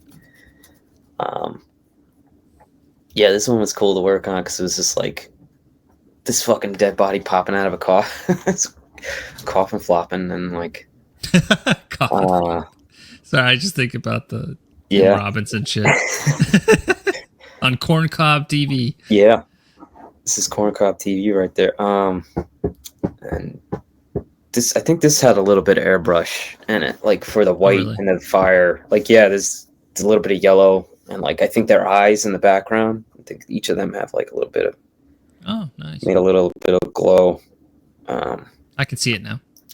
Yeah, this one was hard trying to just get the lighting with the fire right, but I like how the candles came out, and um, trying to figure out that lighting, man. It's what colors look like under that. Yeah, it's tricky. Drawing a person on fire, like. I mean, fire is a pain in the ass to draw and paint. Yeah. Like, it really is. It's easier to paint than draw. I'll say that if you want to get it realistic. But yeah, totally. Like tonally handling what flames look like is easier than trying to stipple it or something. Like, but I was just trying to copy photographs of fire because I was like, I don't know, it's gonna look the same. Like you can't copy looking at a fire, so just copy what it looks like in a digital photograph or something. And like, just a lot of white. There's actually like a lot of white in it. Yeah. And because that's going to be the brightest looking thing, and just make everything else around it darker. The key. It's a sick piece, man. I like the motion of the flames, and it's just one of those things that you can tell it was painted by a person on paper or canvas or whatever. Like, I like that you lean into the handmade aspect of it, and there's like a really strong charm in that. And I don't know, it just, there's not a level of like polish to it that I really like, if you know what I mean. Like, it's not too sleek. It feels raw and it feels metal, you know? Yeah, thank you. I mean, my favorite stuff's like 80s album covers and stuff, and they were just getting like friends of theirs to just paint that. And like, so I try to come at that. Like, don't worry about the anatomy. Don't worry too much about the lighting. Just make it crazy. Just like, make it cool. Yeah, just make it fucking cool, would you? Just be really like go balls to the wall with it, and like. But I love like Wes Benschotter's work, and like I try not to rip him off all the time, and like his sense of lighting and color, just like it's like giallo kind of like movies and stuff, and definitely the texture and everything in his paint work is just like so awesome. Like he's a guy that went from like airbrush, just using like acrylic paint in the 90s and stuff. Well, he has like 3 different styles. Yeah. Like, he's very versatile too. So I'll look at his work to like help me figure out what I can actually do with color, because he does so much different stuff with like coming at different angles of lighting and like, and I think the stuff he's done for Autopsy is like some of the best. Oh yeah, like that's dude, Autopsy releases a lot of albums, so I kind of forget the names of them, but yeah, it's always good lighting. And then that one where he's like wearing a robe of like skin, it's like pink. Like, it's like hard as shit, dude. I love it. No, Autopsy's like my favorite death bump. But yeah, Wes Benschott, he's like the stuff he's done for the movie covers he's been doing. For like the DVD releases I just like the one he did for the church, and like the Living Dead at the Manchester Morgue one is like really crazy, and like captures that movie so well, because it's all about like the green fields of England these zombies are like walking around in, like getting reanimated from the gardening machine. I think like whatever it was. I've never seen it. That movie's great. Like, compared to a lot of like people who are really into horror, like I'm like a nothing in terms of what I know. And my taste is, I mean, I like older horror movies, but I do kind of like some of like the newer stuff too. Like, I like psychological horror stuff too. Like a movie that just came out that is sticking with me. Of course, The Substance, but also like Heretic with Hugh Grant. I thought that was actually really good. Oh yeah, I didn't get to see that yet. It's more like dialogue driven and like existential, but it's cool.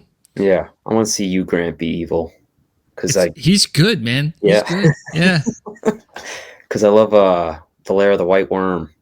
Is one movie I've like since high school. I love that movie, and like that's like one of his early roles. I like the name of that. Yeah, it's like a Ken Russell psycho horror movie, but it's like it steers the line between being like completely nuts and like sort of cheesy, so and like campy. So it's I really like the merging. Like, I think the part of it too is like I watch a lot of movies with my wife, and she hates campy. And she also hates like the 70s and 80s horror for the most part. So that's why I don't also watch it that often either. Yeah, because if I'm not, that's the thing too is I'm always looking for TV and shows like documentaries where I can just put it on and draw. Right. Because I only have so much amount of time to like fully watch something. Yeah. So I half watch a lot of shit. So I'm always looking for stuff that's like sea level, but like not terrible. Yeah, just have it on in the background. Yeah. Star Trek is good for that. Star Trek? Yeah. Yeah, that would be good. Watch like Ted Lasso and shit like that. I'll put that on. I'm drawing. That's also like an inspiring show. It's a good feel good show. Yeah, I've seen that on because I'm really into Severance right now. So, dude, it's coming out tonight. It's episode. Yeah. Yeah, I'm about to watch it when I get off this. Oh, sick. Hopefully. But yeah, are you caught up with Severance? Yeah, my girlfriend doesn't watch. She's not into horror. She used to, but then like I don't know, the pandemic got too crazy, and it's just she deals with like anxiety and stuff. So like, same on mine. Really watch. I don't get to watch as much as I used to, which was like every day, just throwing on some horror movie or something. So I'll like wake up really early because I just wake up at like 4 a.m. for no reason and try to go back to sleep. It's like a problem. But if I can get out of bed, I'll put something on. I'll like watch something insane or like trying to even think of the last horror movie I watched. Sometimes she can get through them because they're not like she liked The Lair of the White Worm and stuff, and I'm glad we could like watch that together, and because it is fun. It's like it's just nuts. But I love like 70s because I used to just like the way blood looked in those. Yeah, because it's like bright red. Didn't make any sense. And I love like Technicolor movies and stuff like that, and it's all about like Suspiria and stuff. Like those are awesome, especially visually and Fulci and Argento. I love all that stuff, and like like two of my favorite movies of all time are like The Beyond and House by the Cemetery, just because they're so colorful and like bonkers. And like House by the Cemetery is incredible. It has all the stained glass in the windows, and then someone gets stabbed through the throat. It's like, and that's kind of like, I don't know. I know people that don't even like seeing dialogue that doesn't match up with how the mouth's moving, so they can't watch movies like that. And I just watch movies for the visuals, and I remember watching. I always loved Dead Alive, that Peter Jackson movie, and like I was kind of like I'd watched it since high school, and then after college I hadn't seen it in a while, and my friend Lolly, we were watching it together, and it's just so insane and so much gore and blood and like people's skin rotting off and babies popping out of people, and like I felt like reborn again. I was like, oh my God, it's like, this is who it's me again. I like wanted to draw. I wanted to paint again. I wanted to live. That's cool, man. Like reconnecting with like, I was really inspired by like in high school when I saw Eraserhead for the first time. Oh yeah. And I was like, holy shit, what the fuck why is this making me feel so weird? Right. Because the whole time it's like unsettling. It's like, where are they? What the hell's going on? And then the music at the end with the woman with the weird cheeks and the whole thing. It's just like, I was like, this is really inspiring to me. Yeah, totally. I mean, rest in peace, David Lynch. And like, Yeah, true genius. yeah, I remember seeing like Mulholland Drive back in, and just Amazing being movie. like mind blown. Like back when I was in ninth grade or something. Like just my idea of movies being like blown wide open. And I want to rewatch Twin Peaks: The Return. I felt oh like that yeah, was like really, really good. I was sucked into that when it was I love. coming out every week. Yeah, my friend let me borrow her DVD set, and I was like watching it, waking up at 4 a.m. for no reason, just like watching a few episodes before work, and I was just like, "This is awesome! I'm having like a great time watching this." Yeah. It was like putting a puzzle together, and like, um, yeah, it was really cool. And like, what was this? What was Well, I? let's get back to the art because Yeah, let's keep going. we did pack this thing in. I will say the thing on the right there that you painted a sketchbook or what? Because that's like fucking amazing, dude. Yeah, I was like, that was I think before Gatecreeper hit me up, and I was just like trying to get better at painting, and I was just painting in a book I had a sketchbook, and It's great. Noxious Ruin magazine. Oh, Noxious Ruin, yeah. Yeah, he hit me up and he was like, "Do you have anything you want to put in the magazine?" I'm like trying to do this. It's not paid, but I'll send you copies, and it's just like I'm gonna have like autopsy. And I was like, "Yeah, that's cool." And I painted this. I tried to do it really fast and like Looks just like, awesome. try Man. different stuff with like the wall lighting and like Guy merging out of the wall, and I love the little like pink hits of light. You know, like that's kind of unique and cool. Yeah, that's me trying to rip off Wes Benscutter again. Like the way he uses different colors to create like lighting and stuff. And I mean, steal from the best, but like, dude, none of this. I never even thought of Wes Benscutter looking at any of your work. You have a very signature style. I don't get the sense that you're. I mean, sure, you take little things from everybody, but that's what all that's how good that's artists how it works. do. Yeah, but you're not ripping anybody off. I know, I'm just talking. But But sometimes people need to know that they're not ripping other people off because yeah, you know you can get kind of. I can get in my head about that, so I'm giving you peace of mind. You're not ripping anybody off. yeah, totally. I mean, it's just like you don't live in a void. No one's. Yeah. They're ripping people off too. The guys think you're ripping off. They're like working off somebody they think is like the master. Yeah. Creator and stuff, and it's just like. Meanwhile, most people are ripping off like Jack Kirby, and he was just like stealing everything all the time. Yeah. He literally said, "Steal whatever you want. Just go." Like. Although I did hear you could like draw in like ink like a printer.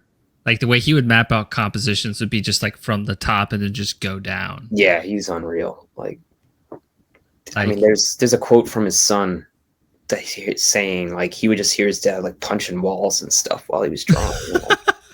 He's doing all the voices and like there's an interview with him where he's like, I made Galactus and I put a big G on his, and it was supposed to be God. It was like him talking to God. Like, he's amazing. And like, yeah. But yeah, he said steal whatever you want. Steal hands, faces, how people draw it. Like it all gets melded in to your own. Just like that's the key. Just keep working. Like if you feel like you're getting pigeonholed into looking like somebody or like it's just keep working through stuff. Try a different thing. Like it doesn't really matter. Like whatever you want to do it's valid. Just keep doing it. And like you'll eventually figure yourself out from it. Yeah, I feel the same way. Yeah. So, but yeah, that drawing was really fun, and like, I was glad that guy asked me to do it. I tried to keep up with the Noxious Ruin stuff because it was like really impressive, like zine creation. He was like putting all these bands on the mixtapes and stuff, and like, yeah, there's a lot of work that goes into it. Yeah, respect. Let's go to these two here. So this on the right, is that the other Deadbody piece that you did? Yeah, that was the other one. So that one has like a lot of airbrush in it too. I was trying to do the candle smoke and like the flames, like the flickering candles and stuff. And the album was called The Requiem. So I was like looking up what a requiem was, and it's like a type of funeral, and Oh, okay. so it was like I was looking at images of different funerals like that, and they all had these candles. So I like candle, coffin, rebirth, death, like, you know. So this is like a guy floating above his own coffin and burning in agony. Like, and Taylor was really great to work with. He was like keeping up. We were just like talking about different stuff he was influenced by for the album, and you know, some of them have like the names of like Japanese crime movies. Some of the tracks have like names of like Japanese horror crime movies and stuff, and so we were like talking about different movies, and yeah, it's a cool record. Like, I was glad they asked me to do that one. I was glad they asked me to do both, because I didn't know which one I would rather do, and like I don't send when I'm doing sketches anything I'm not like psyched on. Like I'm like, oh, I don't know about this one. I don't think I really want to paint it. Like, I don't send that. I just rework it or get rid of it, because they're gonna pick that one. I'm gonna be stuck doing that one. Yeah, that's a good lesson. So I try to just always make it something I want to draw, or like make it something I'd want to paint, or a challenge that might be interesting to try. So like this was like painting straight lines of a coffin, like trying to create the structure of a box that didn't look wonky, and the perspective of having someone floating above it, and then just having someone's head explode for good measure, because I would want to draw that every time. That's all I would draw if I was just sitting down and drawing. It's just like, that's your go-to, huh? Yeah, it was either that or a snarling dog. Interesting. My go-to is always some weird dragon head. Yeah, dragon, skull, head exploding. Start with the teeth and work out from there. Interesting. Okay. It's weird obsession with teeth. I don't know. Oh, let's talk about this painting on the left. Now, I gotta say, from a technical perspective, I feel like this is one of your best. I mean, this is like one of the best amazing paintings I've done. This is for a band called Ill Natured, and I haven't even posted this yet. I only sent it to you because I looked it up to see if the pre-order's up, and on like Last Ride Records, if you want to check it out. And nice. but yeah, this took a really long time. They wanted it to be based off Goya's mental asylum painting, and they wanted a guy self-lobotomizing. They wanted a guy ripping someone's guts out. They wanted a creature staring from behind something, and they wanted like sky blue, Crown Royale purple, and neon green for the colors. So it's like, okay, they gave you that all in the first prompt, or that they were just like listing stuff they wanted to happen in the scene, and I like tried to fit it all in, and I was looking up like references of like, you know, mental asylum. Was that like a more specific prompt than you usually get? Because to me, I'd be like, wow, you're making a lot of decisions here. No, yeah, it was like the most specific I think I've ever gotten, and that might be why the painting's so like I worked so hard like to get the.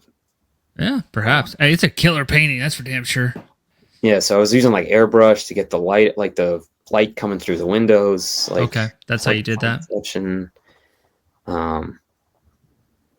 Yeah, I mean that's just like color, you know, just choosing the right. That's like the main thing I've learned from like looking at Wes Benschotter's paintings. It's just like light is just a different color on the page. I'm like separated by black, or like, you know, chiaroscuro, if I've said that right. And chiaroscuro, whatever. Yeah, I get you. And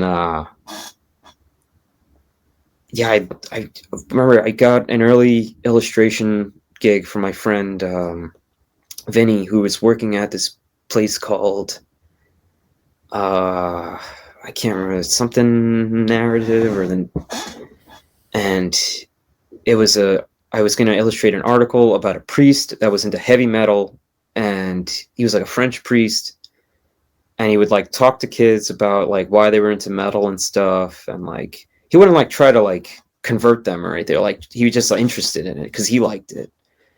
And it was a pretty funny article, and I made this painting of like looking at like Iron Maiden live sets from their 80s tours and stuff, and it was all a lot of smoke. So I learned a lot about like atmospherics from that, and like I drew all the figures, and then I was like, oh wait, they're gonna be covered by smoke. I don't need to draw the whole figure. So it made it a lot easier. And it's like I didn't have to overthink it. It's just like, yeah, you just make stuff smoke. It doesn't have to be you let the figure audience fill in solid thing. I mean, Boris Vallejo did that like almost all his paintings. I love him and Julie Bell are like two of my favorite painters. And like Julie Bell, especially the Doom artwork, I'm just like that like left a mark on my psyche permanently seeing that in the 90s and stuff. Absolutely. Well, just because there's so much, let's keep going. Unless there's anything left with this one. No, I think so. Yeah, check that out now. I think it just went out for pre-order. Oh yeah, it definitely a step in like from a skill level. It's definitely a step up, man. Yeah, so I'm really happy to see that for you, brother. Thank you. Yeah, I tried to bust out all the art school technique, like the groundings, like color, perspective, architecture. Well, you got scale, proportion, all these different figures. I mean, it's a challenging piece, dude. Yeah, it was like taking me back to like drawing classes of like having to fit all these figures into like certain assignments and stuff, and like finish it in 2 weeks. But I felt bad. I took a really long time to do this because just like the work and stuff, and like, you know, it's for their 7-inch EP, and it like took half a year. It took me like 6 months maybe to like finish it. And like I would look at our like correspondence, and it was like from March, and I was like, holy shit, I didn't realize that. Like, that's when I started talking to these guys. So like, if they see this, I'm sorry it took so long, but I'm glad it like is out, and like it's one of my favorite paintings I've done. Hell yeah, man. All right.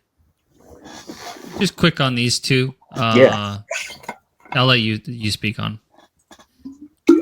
The one on the left is that was just like something I started drawing, and I've always been into aliens and space and like UFOs and everything. So it's kind of like a dream about getting operated on, and I wanted the composition to go around, and like I was trying to just like play with composition, and like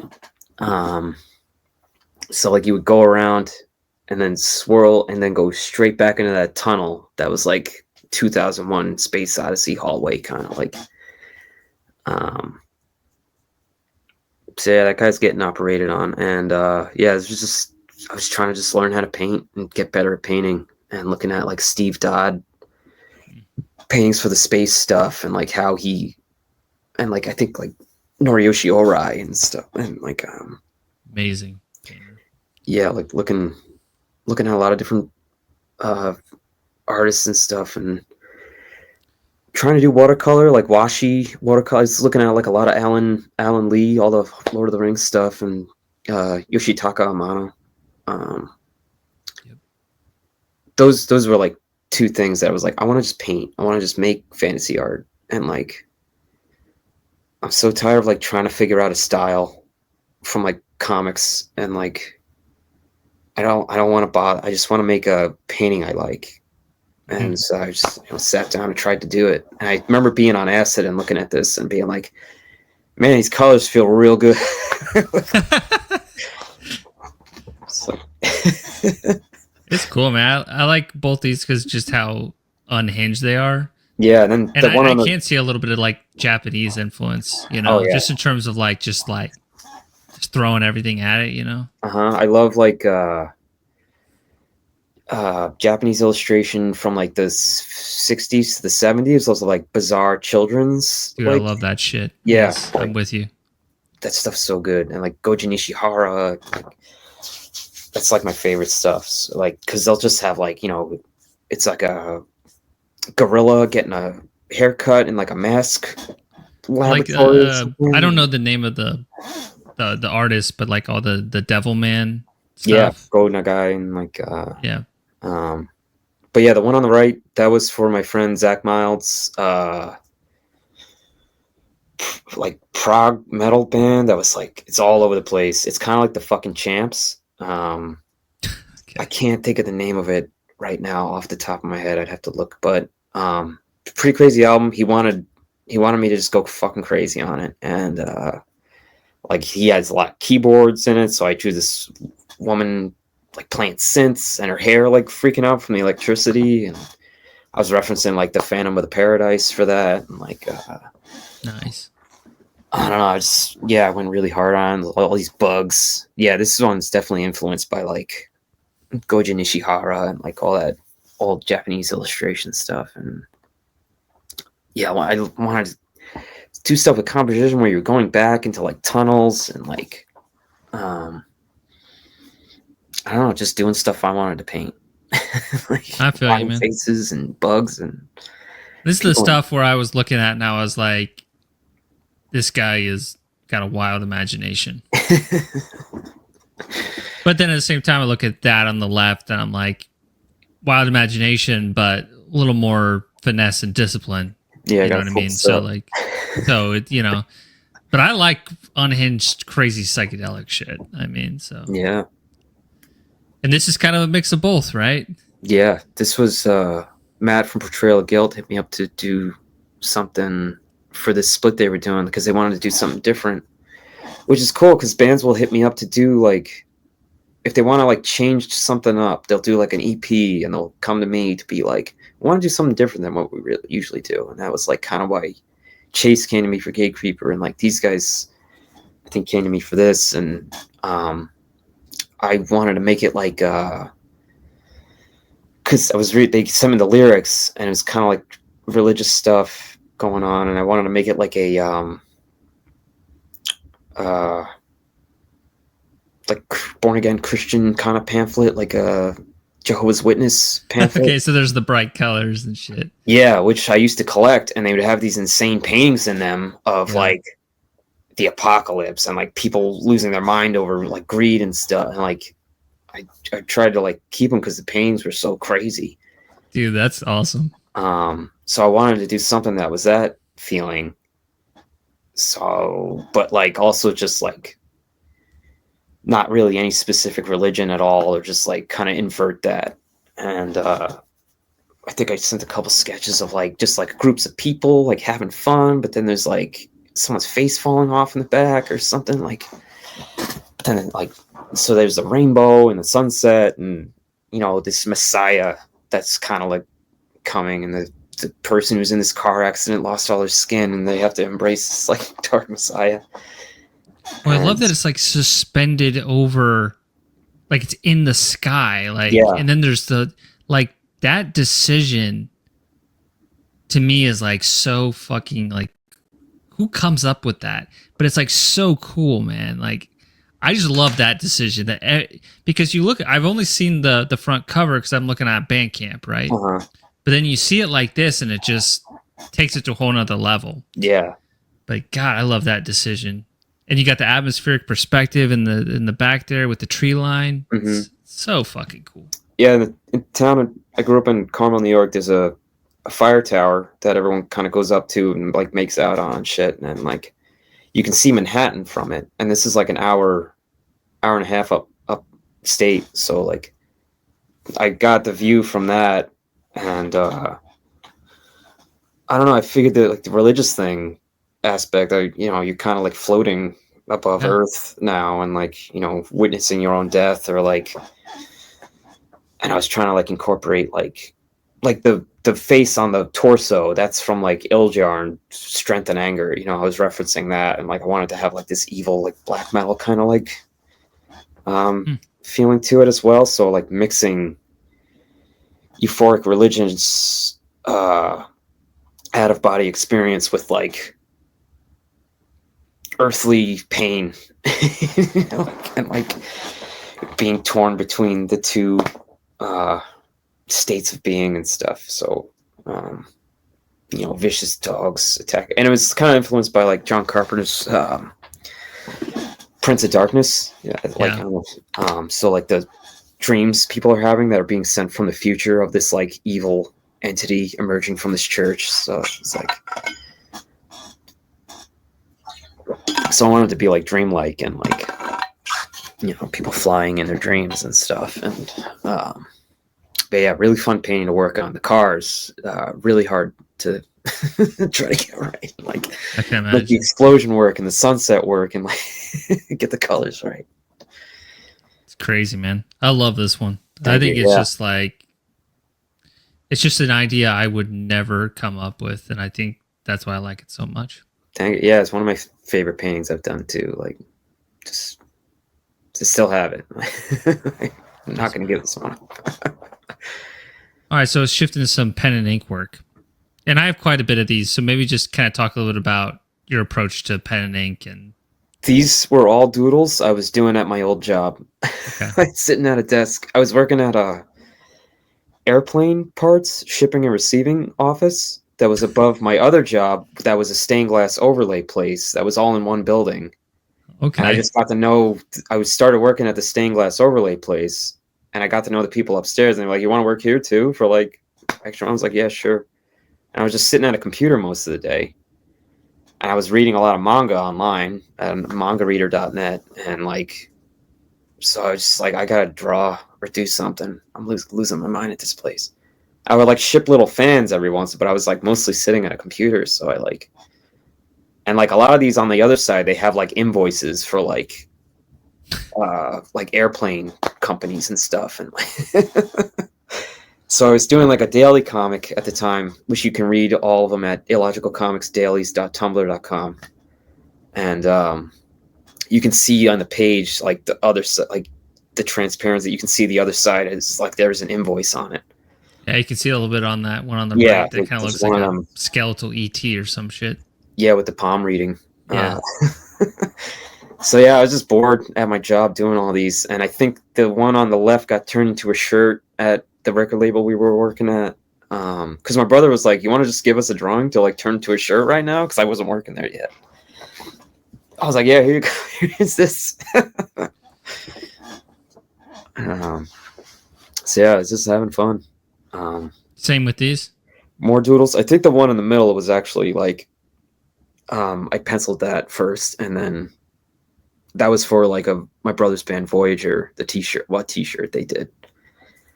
And yeah, that one was really fun. But yeah, everything else is just like doodling at work, trying to like get better at line stuff and figure out how to render and like come up with a style to make comics with that is like interesting to me. Yeah, same. I think these are all from the same job. These are sick, man. Yeah, I was just goofing around, trying not to, because that's a place where I really realized like that whatever music's playing in the background really affects me. So like the guy Frank that worked on the other side of the office, it was just like this old Italian blowhard and like super conservative, like always talking about how stupid all the like. He just he was funny, but it was like he wouldn't shut up all day, and he would play a Taylor Swift album, a CD, barely audible all day. It was like mental torture. Like, oh my god, I'm gonna fucking freak out. And so this led to this, huh? so yeah, this is just me like freaking out at a job. That's great. So yeah, this is the first album cover I ever did by it was a guy that was in my brother's band at the time who had his whole other band. I think his name was Andrew, I believe. It was a while ago. So, but they were really cool. They loved my work and they wanted me to do something. And I think I painted some stuff, or I was like messing around with paint. But this was like the first really like thing I tried to make like a finished painting that I knew people were gonna see and like, try to sell an album with. So I was like trying to do a really good job with the lighting and make some kind of scene of like a highway and destroyed cars. And I probably sent them a few sketches, and this is the one they liked because they wanted someone on a motorcycle. I think they wanted because I think they were all like bikers. Okay. So yeah, I just drew this thing coming out of a highway, ripping somebody apart, taking people out of their destroyed cars, and someone on a motorcycle kind of like looking on.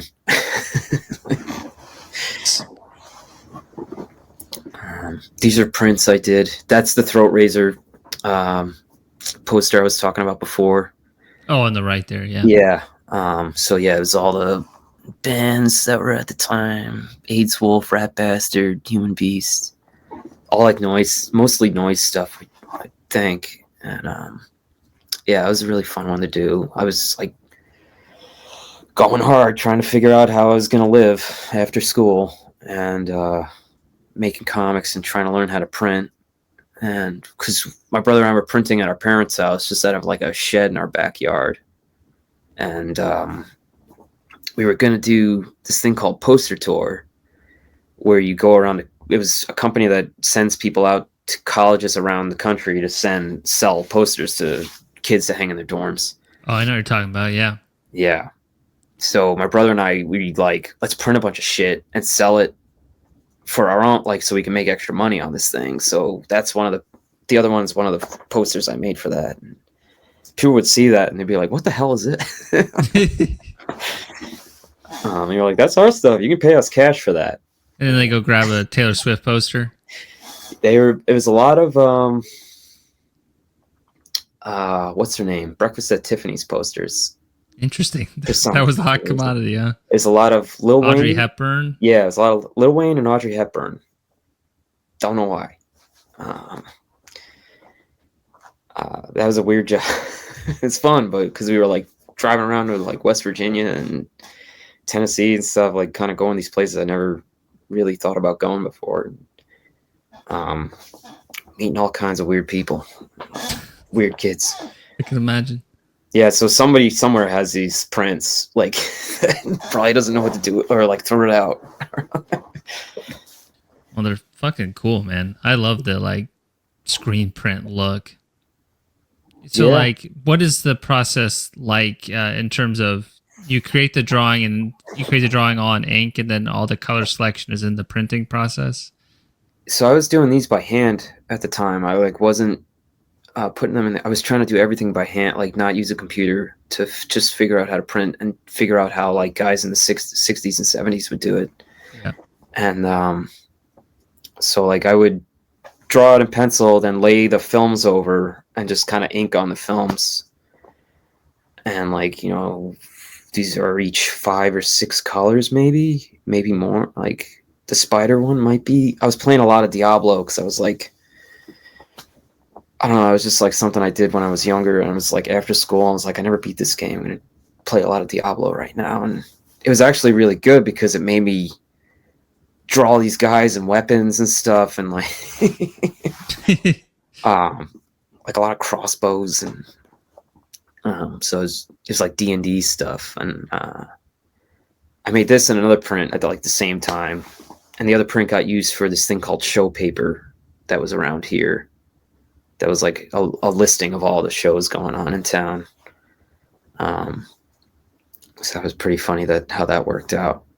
But yeah, just trying to learn how to print, making up the colors as I went along, because I would just kind of like mix in ink, throw it on there, see how it looked. And when you see the screen, the color of the screen and the emulsion on top of the prints you've already done, it looks different, and you think about different color relationships through that too. So you're like, fuck, I should have made this whole thing orange. Like what? Like, and like made these darker, or, you know, whatever the color the emulsion is. You're like, you start to understand like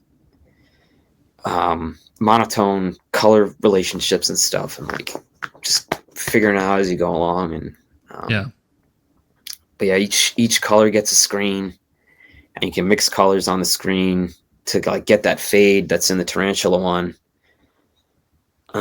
There's 2 versions of the throat razor, one with green blood and one with red blood, because I was like, one's Sega Genesis and one's Super Nintendo, because they would, so one would have, Super Nintendo wouldn't have blood in it. What if they had games on both? Oh, I didn't know that. Yeah, I think RoboCop versus Terminator was like one. Like Super Nintendo, the enemies exploded, and the Genesis one, they exploded into blood. So So, but yeah, you can make different versions of prints. I kind of did that too much, and then people would want one version that I only made like one copy of, and I'd be like, it's gone. I sold it. These are sick though, man. Thanks a lot. This was like one of the first cassette covers I did that wasn't mine, and it was my buddy Logan's band. He was in Wicked King Wicker at the time. It was him and Jim, and I eventually joined too on just playing drums. It was like this drone doom noise band. They were sick, and but they did this collaboration with Blue Sabbath, Black Cheer, and they recorded it all in Yonkers. So it's called Bonkers in Yonkers, and they just said do whatever you want, and I just wanted to draw like dog snouts, like kind of anatomical, medical drawing stuff. And so we printed it all out. It came out on the Omega Order, which was the label that we had, that we were trying to do at the record label we all worked at, because Logan worked there too at the time. And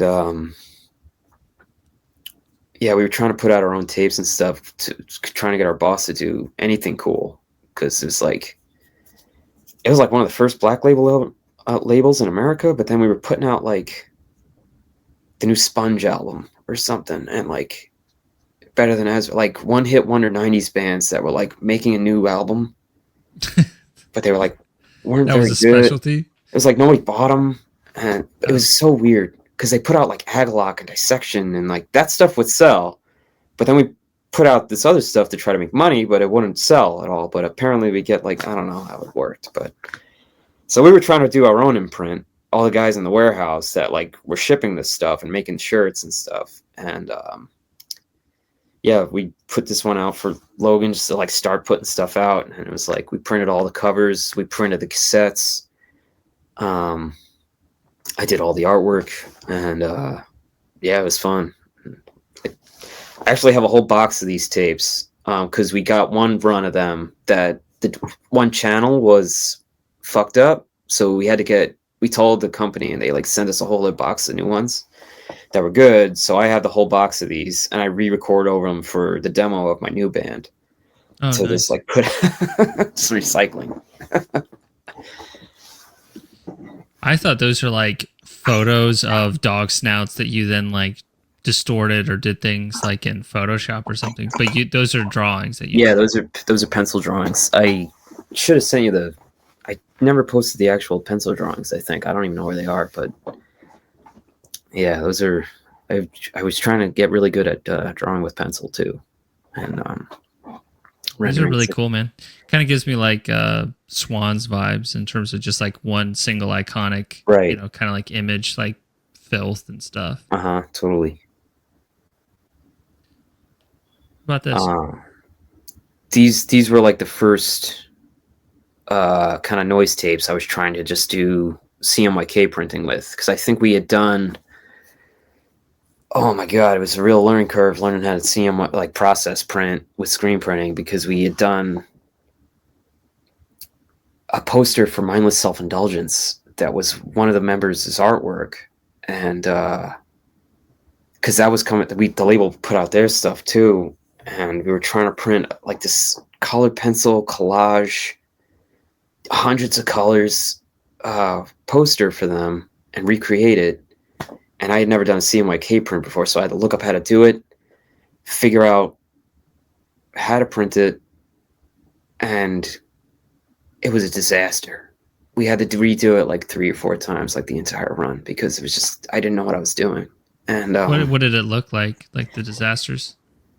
They just got oversaturated and like too dark as like the run went on, because I didn't, I figured it out eventually. Like you know, you got to keep putting the ink back in to keep it like fresh, and like so it doesn't get darker from drying out in the screen, and you got to use higher mesh to get like keep the ink too much ink from coming out, like leaving too much of a deposit and getting oversaturated, and just like all technical stuff that I was still new to being a professional screen printer, so I didn't understand. Like there's so many variables when you're printing, and every job's different, so it's just like you have to constantly reassess and adapt to what you're printing, and like,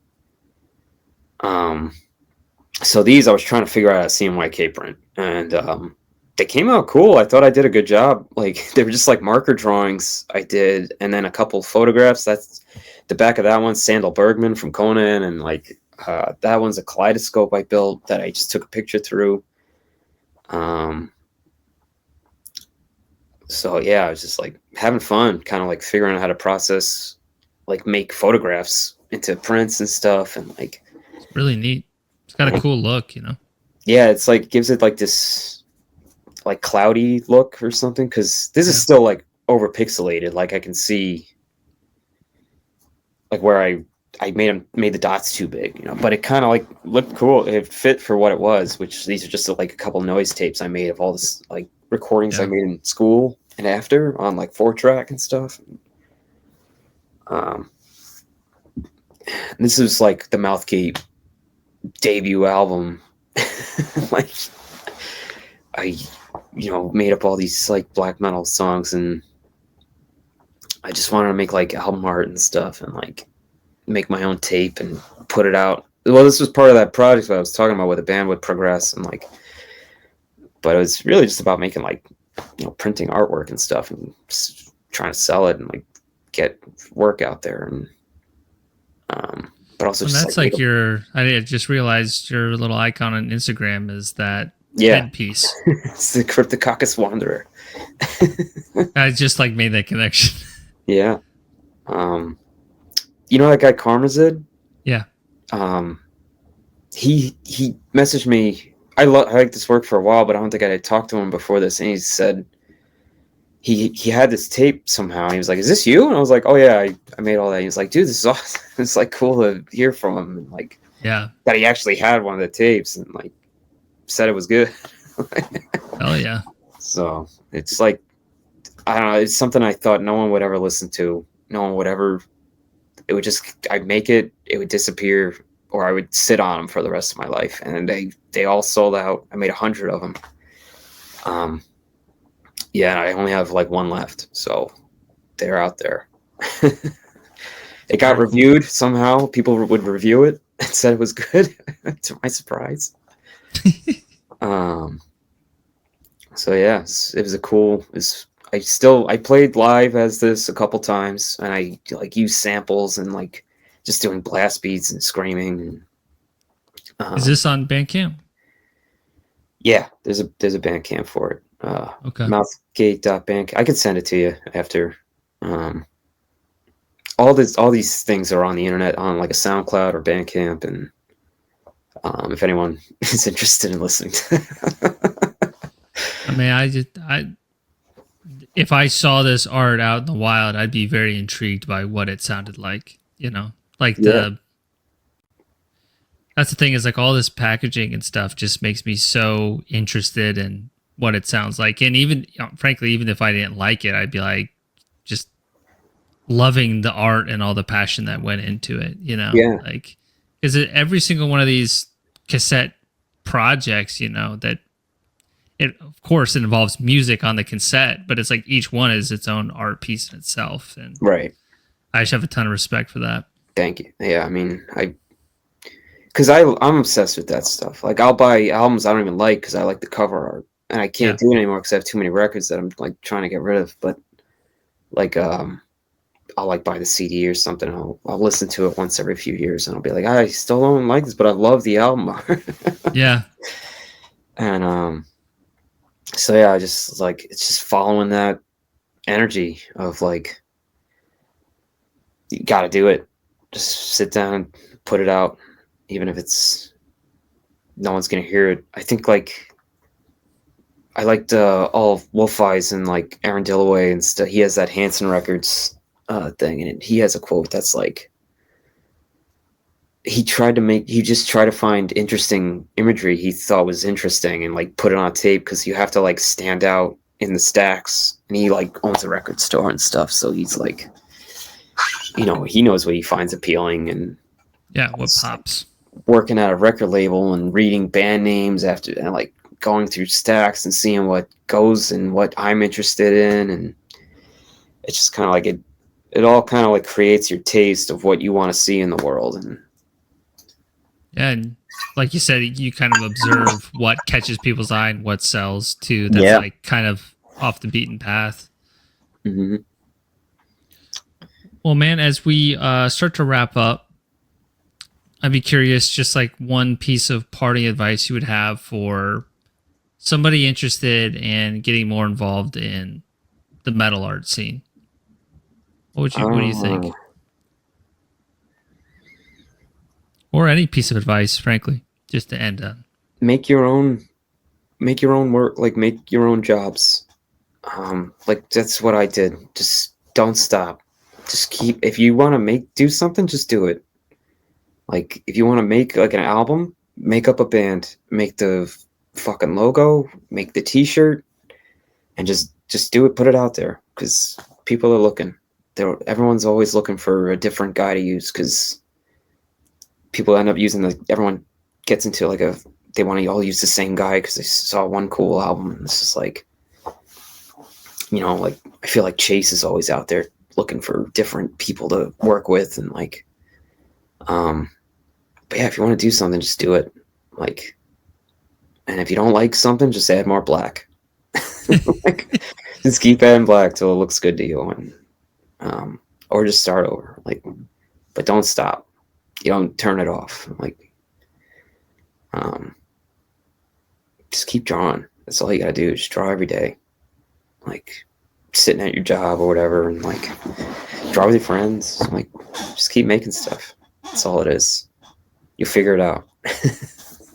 Totally, man. Well, Tom, dude, it was a pleasure, man. Yeah, bud. And like, I don't know. I guess I'm kind of leaving just with a sense of like, how can I make a twist on whatever I'm doing next? Just like I always kind of get one little tidbit from somebody, and sometimes it's not even what they said. It's just like looking at their work and what I draw from it. And like, maybe my next ideation of a sketch or something, I'll be like, what might Tom do in terms of like just like a weird juxtaposition, and I'll throw something in there. Thanks, bud. Yeah, I mean, keep trying. Fuck around. It's like, yeah, anything you want to do, just do it. Like, there's no. Don't try to. I guess it's just like I never tried to. If anything, I actively worked against trying to have any one specific style. Like, I didn't want to pigeonhole myself. I wanted to keep changing. I wanted, because a lot of the idea behind a lot of comics, I want to make a corporation where nobody knew who I was, because I was really influenced by the Residents, and I wanted to make like a company that didn't make any sense and like kept people not knowing who I was, and trying to figure out who are these people. But it's, so it's just like I tried to do different stuff. I wanted to make a tape company that kept making up bands that didn't exist, and I was just like keep just chopping up stuff that I made, and like, I don't know, it's all nonsense, but like, I don't know, just try stuff and like confuse people. That's the point. Keep people guessing, like keep them thinking and like using their brains, because I mean, just driving on the highway, everyone's getting dumber. Fair enough, brother. All right, well, everybody, thank you again. Please follow Tom's work. If he posts any originals for sale or has any prints or anything for sale, please support him. You can support the show just by sharing it, subscribing, and then we'll just keep on trucking with Heavy Art Talk every other week. See you guys. Thank you.